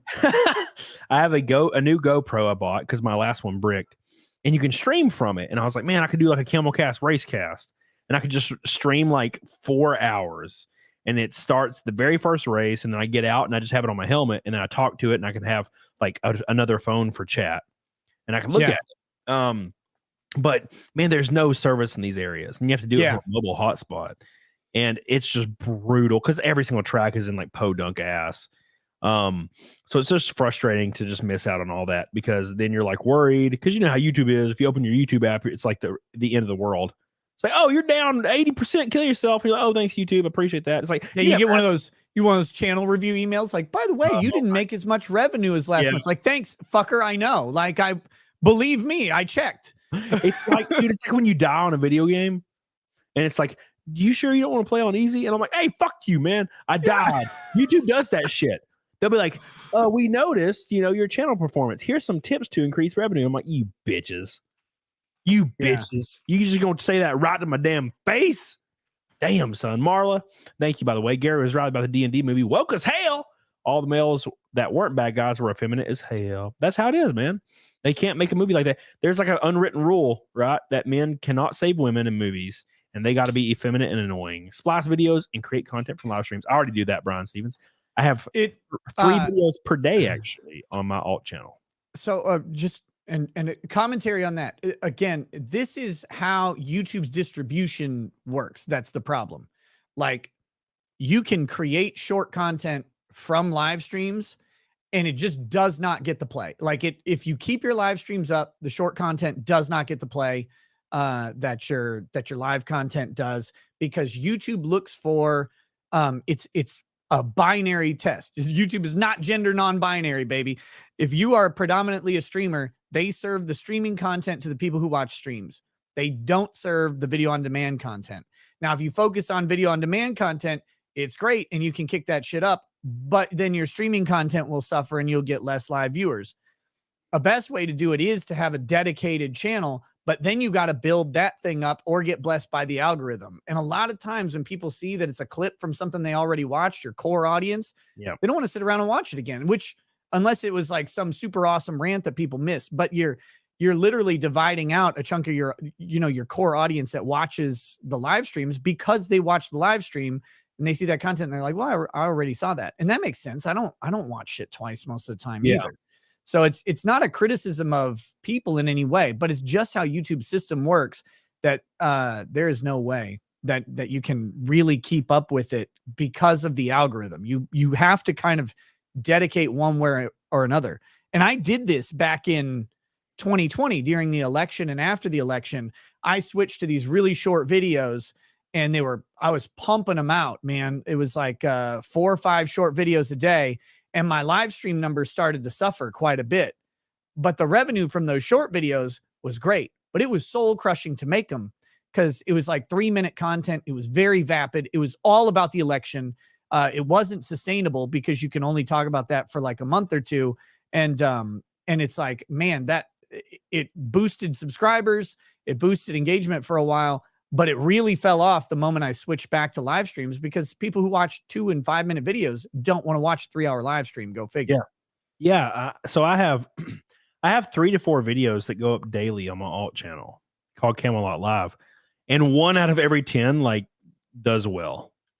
So, and some of them are just dead on arrival, and it's just how it is, man. It's brutal, and I don't know how long I can really keep it up because I'm like, I pay a specific person just to do that on that channel. And I'm like, maybe in 6 months it'll start to do better, but I'm waiting patiently. Speaking of waiting patiently, real quick, big shout out to Andres Burzins with a giant, delicious purple boy on Rumble. Hot diggity damn, look at this bitch. Says, please explain to Camelot how to shotgun a White Claw. A hole in the bottom, open the top, and chug. Yeah, it's cold, damn it. They're cold, Andres. They're cold as hell. That's the issue, is the coldness. It like kills me. Gives me a freaking super brain freeze, and I hate it. Thank you, Andres. I appreciate you. The pink boys be riling today. We're almost at a pink night. No red boys yet for the rainbow night, and we're exactly 4:40. Why didn't YouTube have a brown boy? I don't know, man. I try not to be racist, yes. You gotta go. You gotta go 2 for 1. 2 for 1 pinks to browns. Yeah, exactly. Yeah, dude. 450 to Fight Milk, by the way, guys, and 210 likes to the goal. Like the stream, you bitches. Somebody said, "Why is Camelot going on FNT?" I don't know. X-Ray Girl invited me the other day, and I was like, "All right, cool." She's awesome. I love her. She's great. She's great, dude. Yeah, she'll be on my show May 13th. Slow Abaga says, finished rewatching Amber Heard versus Depp trial on your channel. Ace, been wondering, did Elaine and Rotten know Amber was lying? Do they care? What goes? Yeah, they knew, but I mean, they represented her, right? So yeah, they likely knew. They would never say it. And what they'll do is, you know, there's a way around knowing that they're lying, right? Well, you believe that they believe that they're telling the truth type shit. And so that's the kind of stuff. But we don't ask those questions too much as long as attorney isn't encouraging perjury and isn't directly aware. But the question of, do you know someone has lied, is like when a cop asks you, do you know what speed you were going? I mean, depends when you clocked me, right? Yeah. Was I going 65, 66, 68, 80? Like, how do you know when that cop clocked you? Because if you slam on the brakes and you say, well, I think I was going 68, but he clocked you at 65, he's going to go with 68 because that's what you said.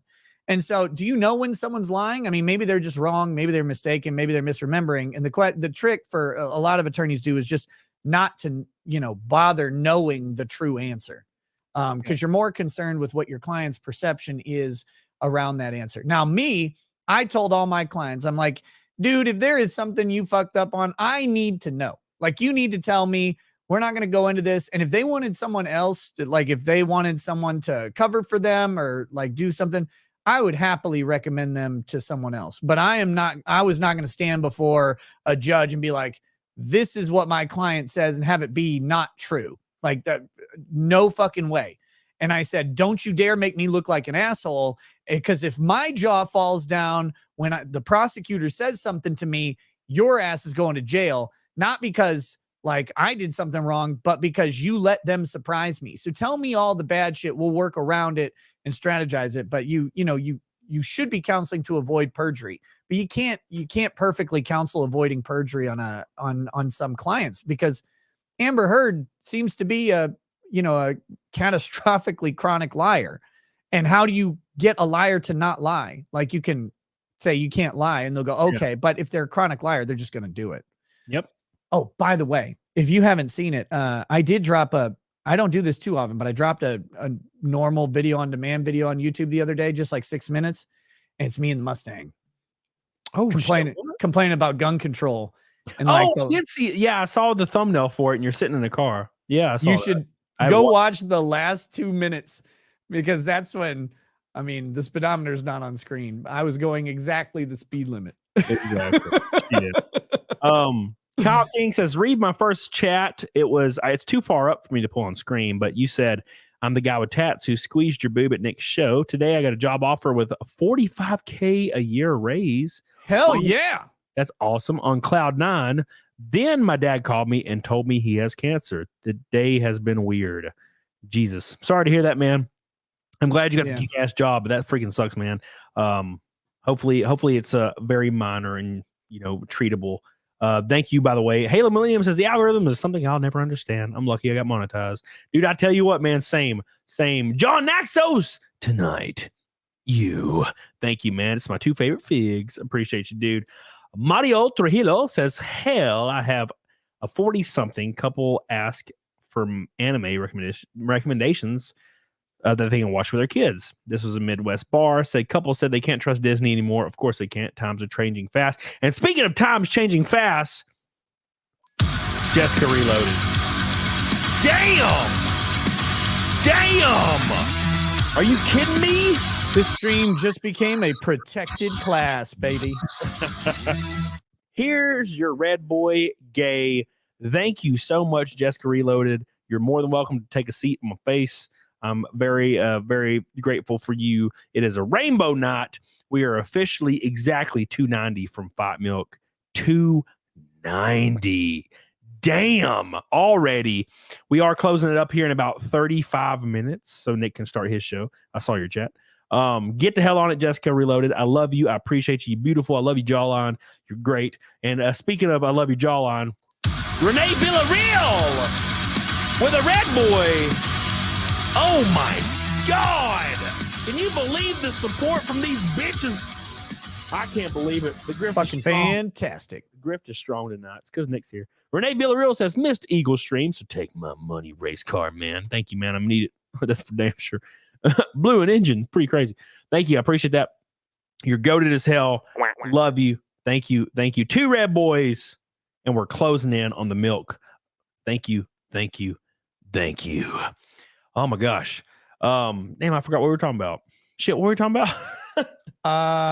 Fuck. Penises? Cars? I don't remember. Yes. Something about penis. You had some shit in the that you sent me that we haven't gotten to yet. What was that? Let's see, where the fuck was it? Where were we? The classic engine blow. Oh no, it was on the damn tweet. Let me find that. Because I may have said porn. Yeah, it was something like that. Hold on, I'll find it. The porn that I like only releases a video every Tuesday, and it's usually an ass video. It sucks. You had joins me to talk Matt Walsh video games, anime, which we covered those, adult films, tug and pull, and more. Yeah, that sounds about right. Sounds about what I would say. Yeah, man, I tell you what, goddamn, I've been real frustrated lately. So I had these porns that I really enjoyed. There was like 3 of them, and they're all gone now. And the only one that exists now is just kind of trash. They release like a video like once every Tuesday, and then it's like the video usually sucks ass. Usually, but like 3 years ago, man, they were popping off, son. Every other day, I was able to freaking make stomach pancakes, and now, man, I haven't tasted a pancake in years. Like, have you noticed the quality dropping on porn? There's just nothing good anymore. I really like stop. I made a conscious effort to stop watching porn a little while back, and I've been pretty damn consistent with it. So, I haven't watched anything new in a long time. Like, that's what I'm saying is, like, I would wait for that Tuesday to hit, and it always sucks. So, dude, I haven't made some pancakes in forever. I'm just dumping loads now, but I do check. I'll check every once in a while. I'm like, damn, there's nothing. So wait, you said the what you like is released on Tuesday. What? Come on, is this a company or like? Yeah, it's like a website. It's like artsy. It's an artsy porn website. It's really nice. Which one is it? You're gonna 4K? dox it? Yeah. It's called I forget the guy's name, but it's just called Hager. Hager? Yeah. I've never heard of this shit at all. H-E-G-R-E. It's great. There's a lot of backlog. You should check it out. But it's like 4K and it's just really nice. It's just really nice. And it's straight to the point. It's really nice and sexy. And I like it. And it's just kind of it sucks now. There's just nothing. And like, I don't know, man. It's hard to explain. But yeah, I haven't been watching it either. It's kind of everything bores me. Like I can't look at a picture of like tits. Like, what am I, fucking 14? Yeah. I got to have some substance. And it's all ass. You're right. I would not go out looking for tits. And like, I love incidental tits, right? Like when I'm watching a movie. Yeah. And a nice pair. Yeah.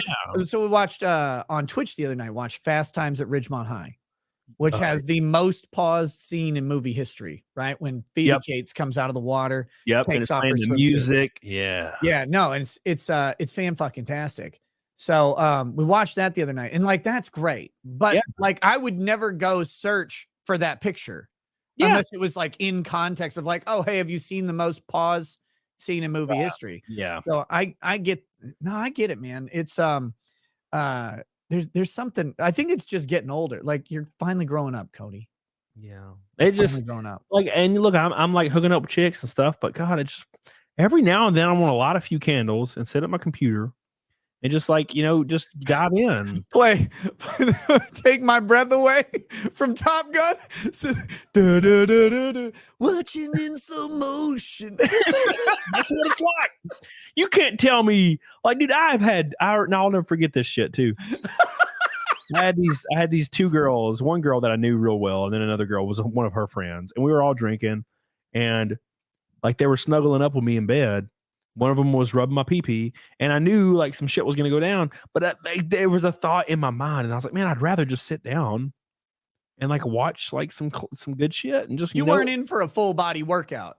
It was like it's like meditation, man. It's not watching people like porn is addictive and evil. I'm like, no, dude. I like there are times where I haven't like pulled up anything in like months. Right? It's not an addiction. I had a friend growing up that like masturbated like 18 times a day, and he just sat there like masturbating all day. It's not like that. But every once in a while, you want to. I don't know, man. I feel like. Do you ever felt like you pulled a prostate, or like pulled your urethra? What do you mean? Like a muscle strain? Like from masturbating? No. I mean, well, however you're getting there, but like you wake up in the morning and you go take a piss and you're like, oh, fucking hell. Like, yeah.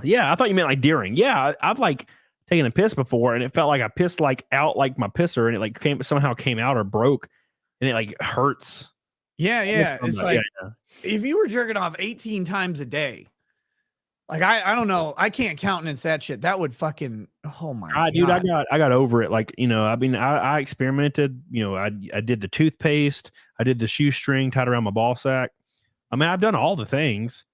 And it's just I don't know, like a UTI, Jessica? No, not at all.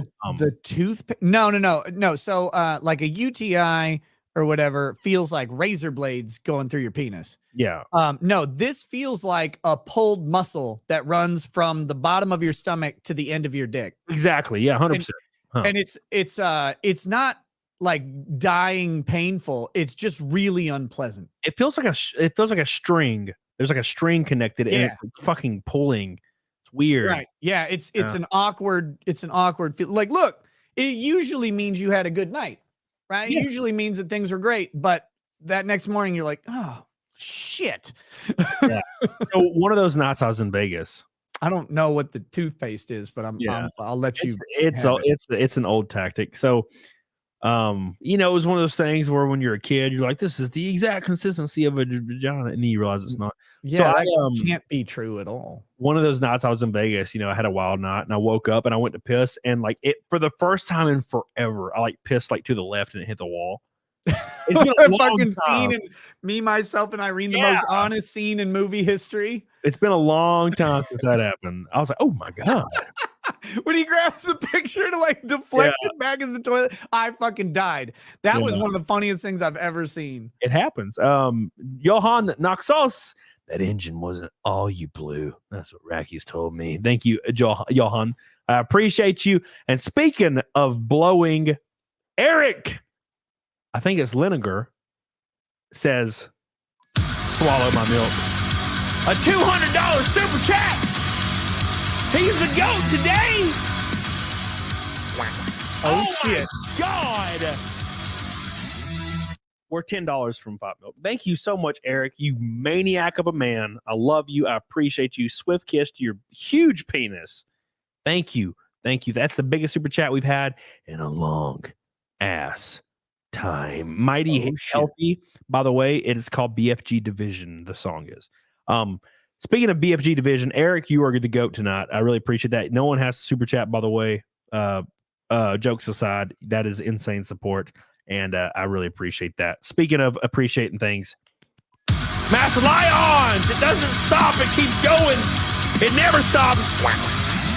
Get the hell on it, doggone it. I love you. I appreciate you, dude. Master Lions, not only, he gifted 5 subs earlier. Not only that, my 2 favorite channels in one, Living the Dream. Cheers, Camelot Nick, and 1 for the chat. Thank you so much, Master Lions. I appreciate you. You're goated. Your PP's huge. Jesus Davila also has a big PP, and so does Super Saiyan 4 Broly. Love you guys. Thank you, my friend. Appreciate that. Hell yeah, dude. Hell yeah. Appreciate you. Pope Milk, Kitty Stalker says, thank you. Thank you.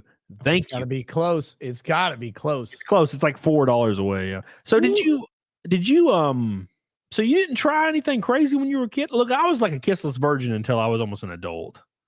So you didn't try any weird shit? I can't think of anything fucking weird.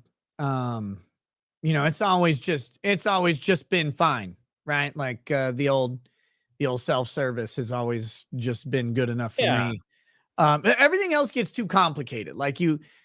Even you like hear something, you're like, oh, that could be, and then you think, oh, fuck, you got to clean that up.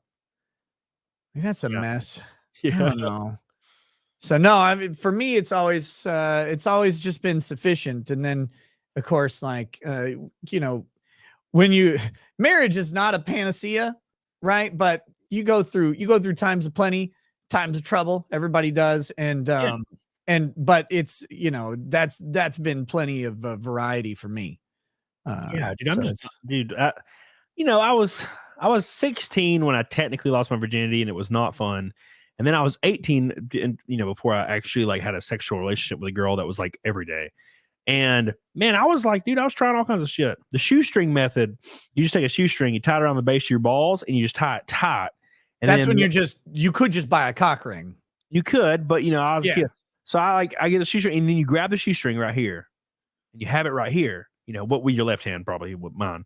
And you're giving it hell, and when you're about to blow, you fucking squeeze it as hard, not as hard as you can, but real hard, and it will force you to edge.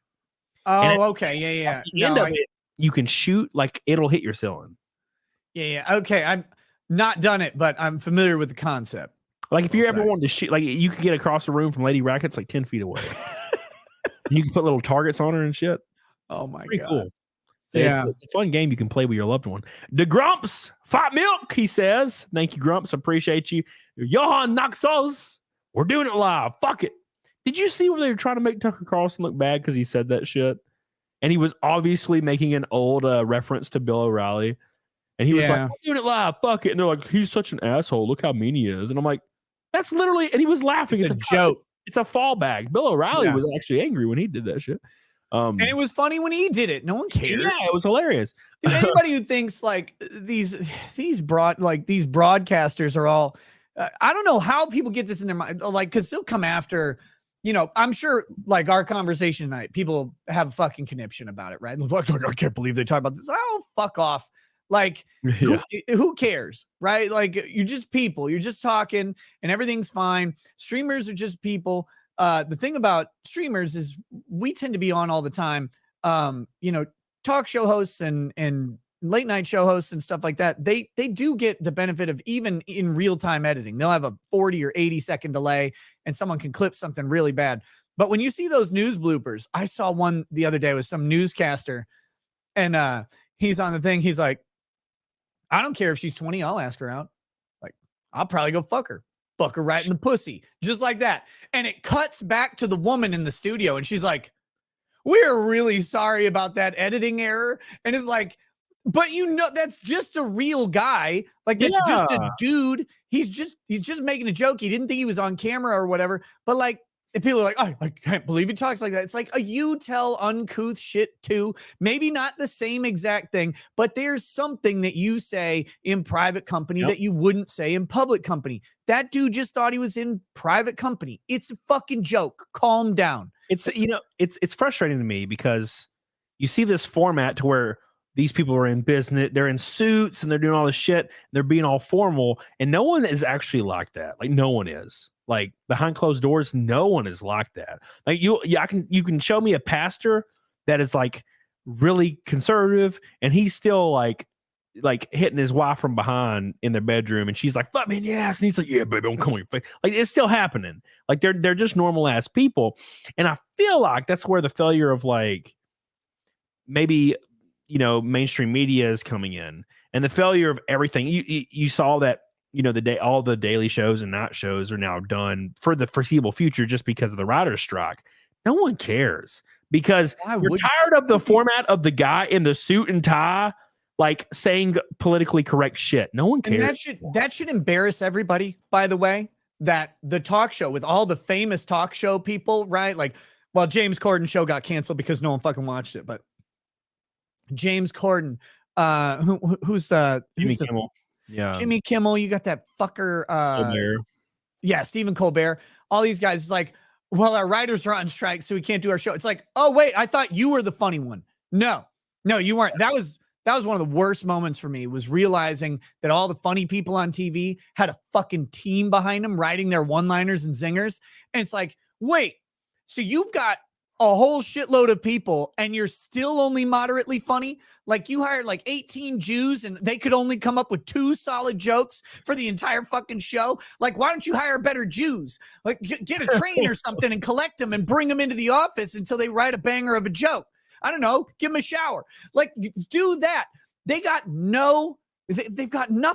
And these are supposed to be funny people like John Oliver. Oh, I'm the funniest British man on. No, he's not. He's got a whole goddamn team of writers that writes his bits and he just delivers it funny. That's not funny. And then you go watch someone on YouTube who does like a show every day or whatever, and they're consistently putting out good content. They're consistently nailing jokes, and they don't have a goddamn legion of writers. And you will quickly realize how fake network entertainment has been and syndicated entertainment. It's all a fucking farce because they're so goddamn scared that someone won't perform that they hire a team to try and guarantee performance and they still fuck it up. It's embarrassing. They're the same exact people that vote against affordable housing in LA because they don't want poor people around them, even though they tweet all day that we need to help these people. And they're the same people that say tax the rich, and then they go on a writer's strike because they want to make $200,000 and have a solid salary for the entire year. It's the same. It's bullshit, hypocrite. Like, and they're all these goofy ass, short, effeminate white dudes that love to get pegged, which is fine, I guess. Made in Iron says, just because I like the porn stash camera. Well, thank you. She says, hey, Chunkita. Hey, what's up? Thank you, Made in Iron. I appreciate you. I love you. We're gonna do Naked Snake. And then we're going to do Fight Milk. So, and then we can get the hell off here so Nick can do his show. By the way, before we do that, though, we are 138 likes from the goal. We got to hit that goal. And there's like 1,500 people in here. We should be able to hit that in 2 seconds. Real quick, let me do something. I'm going to try something real quick. Do you have your show scheduled, Nick? Yeah, I'm just announcing in the chats that I'm going to be 15 minutes late. Okay, let me go down. Where are you at, you bastard? Why does it not auto-populate your ass? Hold on. REKIETA. Racism. REKIETA. Upcoming, bro, I can raid you. That is cool. All right, so what we'll do is right when I get off here and you jump on your show, the entire chat will just go to your show. Isn't that something? Roman, way to go, boy. Love you, dude. Appreciate you, dude. You're goated as hell. Thank you. By the way, guys, what does that mean, Twisted Tragedy? By the way, that I'm always late. Saturday, I'll have a Good Logic on. We finally got it down. We kept scheduling it. He forgot last Saturday. Not when I was at the race, but the one before it. I was like, well, fuck. I texted him. I was like, we're good. And he didn't respond. And then I was like 2 hours into streaming and he dropped like a $30 super chat. He's like, bro, I'm sorry. I'm like, it's fine. So he'll be here with me Saturday. And then I have my whole schedule. Let me pull it up. I have Ryan Cannell Wednesday, X-Ray Girl Saturday. Oh God, no. Is that during a race? Man, I'm a dumbass. It's during a race. Well, gotta reschedule it. And then I'll have hopefully Venti Monday. Brittany Venti. She finally responded to my Oh, you're going on a Chica streak. Yeah, dude. Bunch of them bitches. And Friday, which is in 2 days, I will be on Friday Night Tots with Gary and all of them. So that'll be fun. So don't forget that bullshit. So real quick, I'm gonna go ahead and just go get my Fight Milk, and then we'll do neck and steak and Fight Milk in a row, so you can get off here. So yeah, I gotta go grab some eggs in a cup. Oh, well, you go first then. Get on it, doggone it. Yeah, I'll be right back. All right, cool. Ramona, she burps like nothing happened. Dude, she does. It's so freaking loud. Kind of makes my pee hard. But then she's like, it never worked. Oh my God. But still, Matt saw your face hair and said he doesn't like that. Well, good thing I'm not trying to have sex with Matt. Come on, get on it, doggone it. I hope you like this, Shani. I literally only did it for Shani. Joe Ball, I saw him in the chat. I love him. I didn't get to say anything when I saw him, but I love you, Joe. I appreciate you. Thank you guys, all the super chats. You guys are coded as hell. I appreciate you. The top dog today was Mr. Liniger with a $200 super chat. There was a bunch of pink boys as well, bunch of gold boys, Maiden Irons, Eric, Renee, Jessica Reloaded. I don't know why she loves me so much. I appreciate you, bitch. Slang and Nanners, my boy. Disco Cobra as well. You guys are goated as hell. I really, really appreciate all the support today. It's been insane. It's been the biggest one of the month already, which I guess it's only the third, but still, probably the last 2 months, actually. And we're 50 likes from goal. I'm going to go get my shit. And so, because I want Nick to start on time. Nick was kind enough to come on tonight, and I planned it. I actually planned this. There was not a canceled guest. It was just I wanted Nick to come on. So that's why he's here. So we got to give him a shout out for coming on. I love that bastard. God, I hate Venti so much. So Chris, I actually don't really care for Venti's opinions at all. But after I met her in person, I always judge people from when I meet them and hang out with them. And she's super cool and nice as fuck in person. So when they're nice to me, I'm cool with it. But her like no porn stance, I'm like, bitch, I love porn. I definitely would love to talk to her. It'd be fun. So yeah, I don't mind it at all. But yeah, I've had Boogie on, and I want to get Rich Review Tech on, and I know a lot of people disagree with shit he says, so it'd be fun. I want to get DSP on. There's a lot of people I want on. And I don't want to try to like only align with like certain people. I want to talk to everybody, so that's what I like to do. So make sure you like the stream. We're exactly 50 likes from 1,000. Elephant, what's up, baby? It's my 11th wedding anniversary. Well, happy anniversary. I'm glad you made it that far. I did not, unfortunately. My wife was gone. So get the hell on it. Doggone it. Venti's anti-porn because her ex was a porn addict. Why didn't she just pull her freaking boobs out and sit on his like penis every day? I don't get that. I'll never understand how men are in relationships with women and they're a porn addict. That's so freaking cringe to me.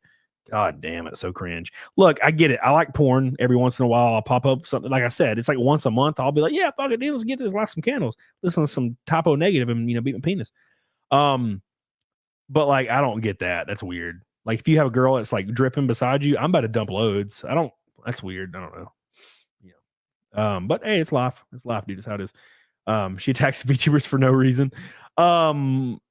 What she said, they're pedos? I don't remember. I didn't watch that. Now, granted, I will say this. I love Pipkin. Although I will have to demolish Pippa eventually and take her throne.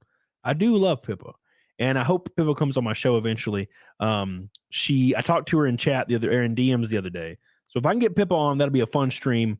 But I don't think she's gonna do it. I don't think she will. But you know how it is.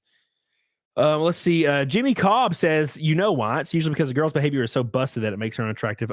Jimmy, you are very accurate here. So my father used to tell me something very important. My father used to tell me, do not put stock into one woman. And he would follow this up with, show me an extremely hot, gorgeous woman. The most gorgeous woman you can find. Show them to me. Okay? And then he responded with, and I will show you a man who is tired of having sex with her. And that goes a long way. I've thought about that my whole life. He told me that when I was like 16.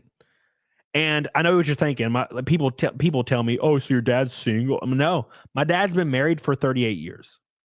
He's still married to my mother. So when is Papa gonna be on? I don't fucking know. I email him all the time. He's supposed to come on, but you know how it is. I'm right here, Fig. Oh, I mean Fig. Red-handed. He's doing a mock trial of Lucasfilm for the murder of Star Wars. He said he needs prosecutors. Thank you, Cody. I appreciate it. All right, I'm gonna go get my shit, and then we'll do it, and you can get off here. All right. Oh, okay. You talk to chat. The chat is all mine. All right, let's start listing gamer words. We're gonna start with just kidding. What's up, guys? How you doing? Oh my God, I got these beautiful eggs right here. We're gonna add in some of this protein shake to make it delicious because I'm out of regular milk that I can drink as a basic bitch who's lactose intolerant. And I got to figure out what vodka I have. Oh, I got a little bit of Alamo vodka left. And then do I have some? I think I might have to top it off with some military special. Disinfectant. Fuck. So I had this bottle. Of vodka. It's called Five Husbands Vodka. Someone gave it to me at Montsuri last year. And it's 5 gay dudes who make vodka. And they're on the label. That was the good joke.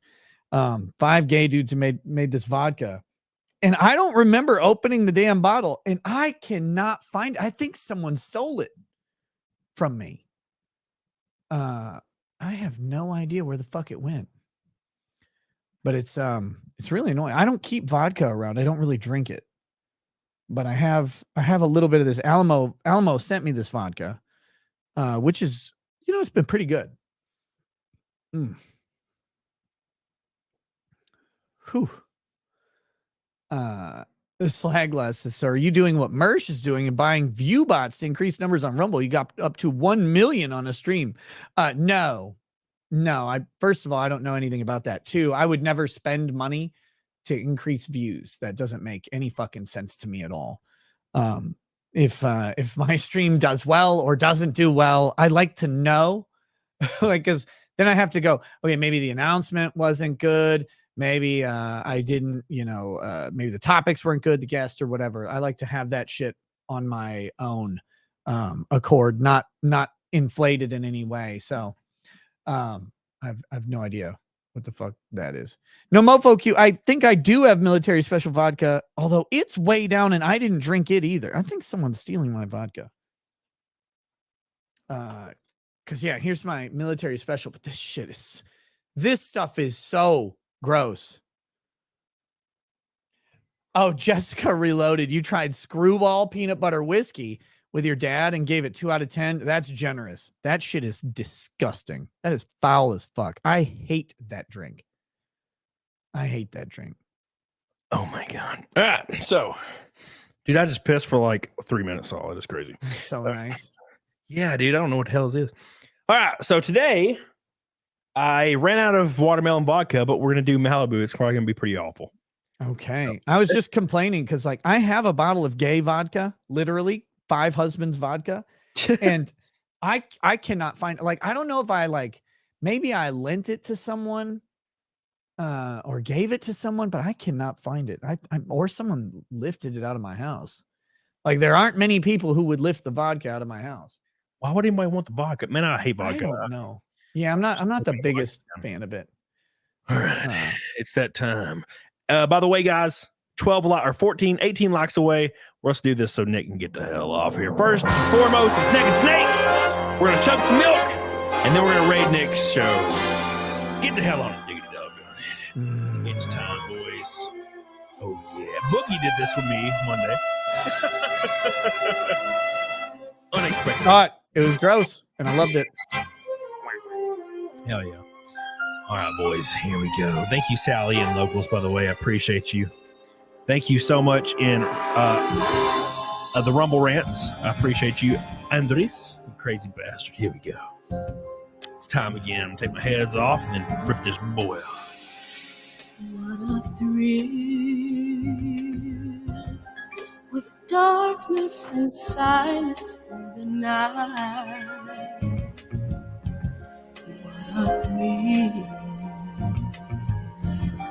I'm searching now. Thank you, Jenny. Here we go, boys. You guys ready for this bullshit? What a fear in my heart. Here we go. But you're so It's time, boys.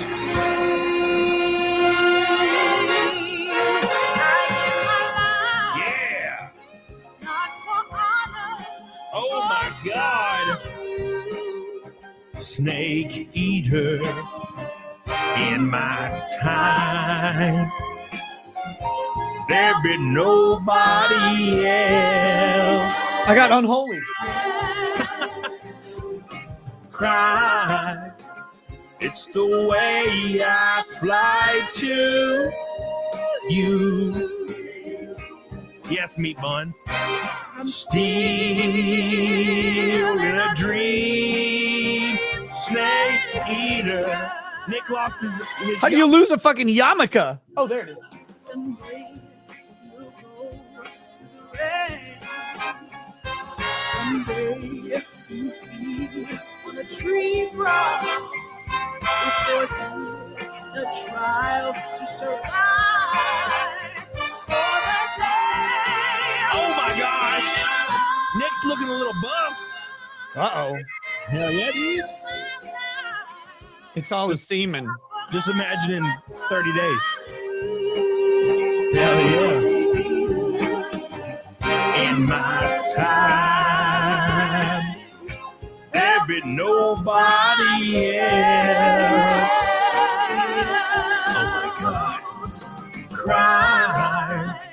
It's the way I fly to you. I'm still in a dream. Snake eater. Oh my God, thank you guys so much. 153 naked snakes in a row. Woo! That's like almost the entire year, I think. Appreciate you guys so much. Here it goes, last one.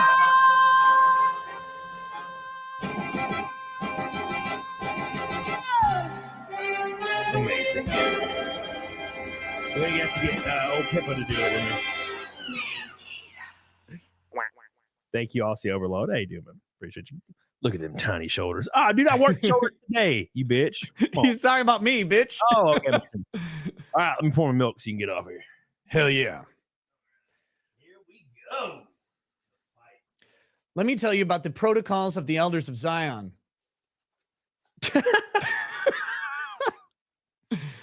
Oh my God, here we go. All right, make this quick. Yeah. Thank you guys, by the way. We hit the fight milk. We hit 1,000 likes. Everything worked out. I appreciate you. Hey, did you talk to Flaw today by any chance? To Flawed? Yeah. Yeah, I got him. I think I got him helped out. Well, hopefully. Okay, cool. Ooh. All right. Wonder if Good Logic will do fight milk. I think so. I asked him if he could drink milk and have, because they can't have dairy and beef together. Right. That's a Jew thing, apparently. But I said, can you do milk and eggs and liquor all in one thing? And he said, I think he said, yeah. Oh, well, there you go. That answers that question right there. All right. And then now time for the gross ass Malibu. Oh, that's fucking gross, man. Yeah, I don't know how this is going to be.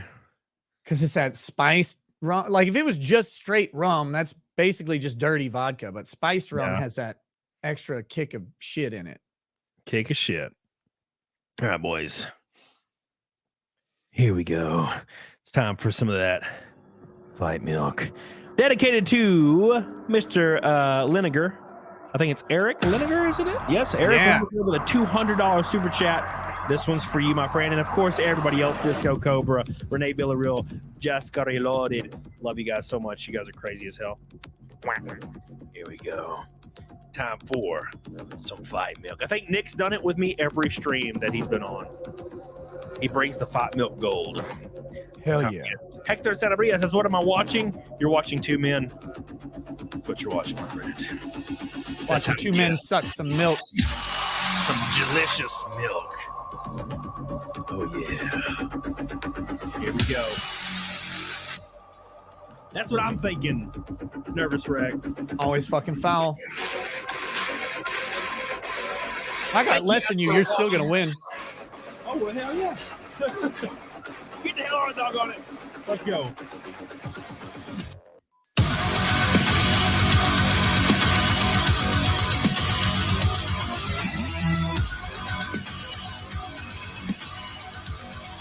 Woo! Woo! Oh, it's all over my chest. That's what happens, man, every time. I don't have anything to wop it up with. I got a shirt, bro. Oh, my God. The Malibu, I tasted it the whole time. Usually I don't taste it at all, like until like right at the very beginning. Yeah. I just tasted nothing but Malibu. That was a little bit, I don't know why. That one was a little more intense than normal. That was a little gross. A little gross on that one. I think I prefer milk to the fucking shake. Oh, well, that's thick as hell. Yeah. I feel like it would be way thicker. That's what she said. Thank you, Andres, for being the top Rumble Random today. And thank you, Eric, for being the top super chatter of the day. I love you and I appreciate you guys. We hit a gold knot, a pink knot, not quite an orange knot, but we hit everything else and almost a red knot. Appreciate you. Wait. What? Oh, I got it turned down. Hold on. There you go. All right, cool. I was like, why do I not hear the thing? All right. We're going to raid Nick stream. When are you going live immediately? Yeah. Like I'm going to throw my shirt on and I'll be on. All right. So we're going to go ahead and raid Nick's channel. So you don't have to do anything. It'll automatically just refresh and you'll be there. So if you're watching Nick's show, which I'm sure you all will be, just sit here and chill and he will be on in a few minutes. Get the hell on it, doggone it. Thank you so much, Nick, for coming in. I didn't have a original guest. I was just, hey, you want to come on? It was always a pleasure, man. I love it. It's one of my favorite things to do. Hell yeah. I appreciate you. Next time we'll make it a little bit longer. Like on Friday show. That's promises. Yeah, dude. Friday show. I'm gonna be hopped up from the F&T, so I'm gonna be on all kinds of drugs. I'll drink a bunch of pre-workout right before Friday's show, and we'll fucking hit it. All right, bitches. Make sure you hang out. Go and like Nick's show when it refreshes in there, and I'll see you guys Saturday and Friday on F&T. And I have a new video tomorrow. Get the hell on it. Say bye, Nick. All right, guys. Catch you later. Peace. Peace.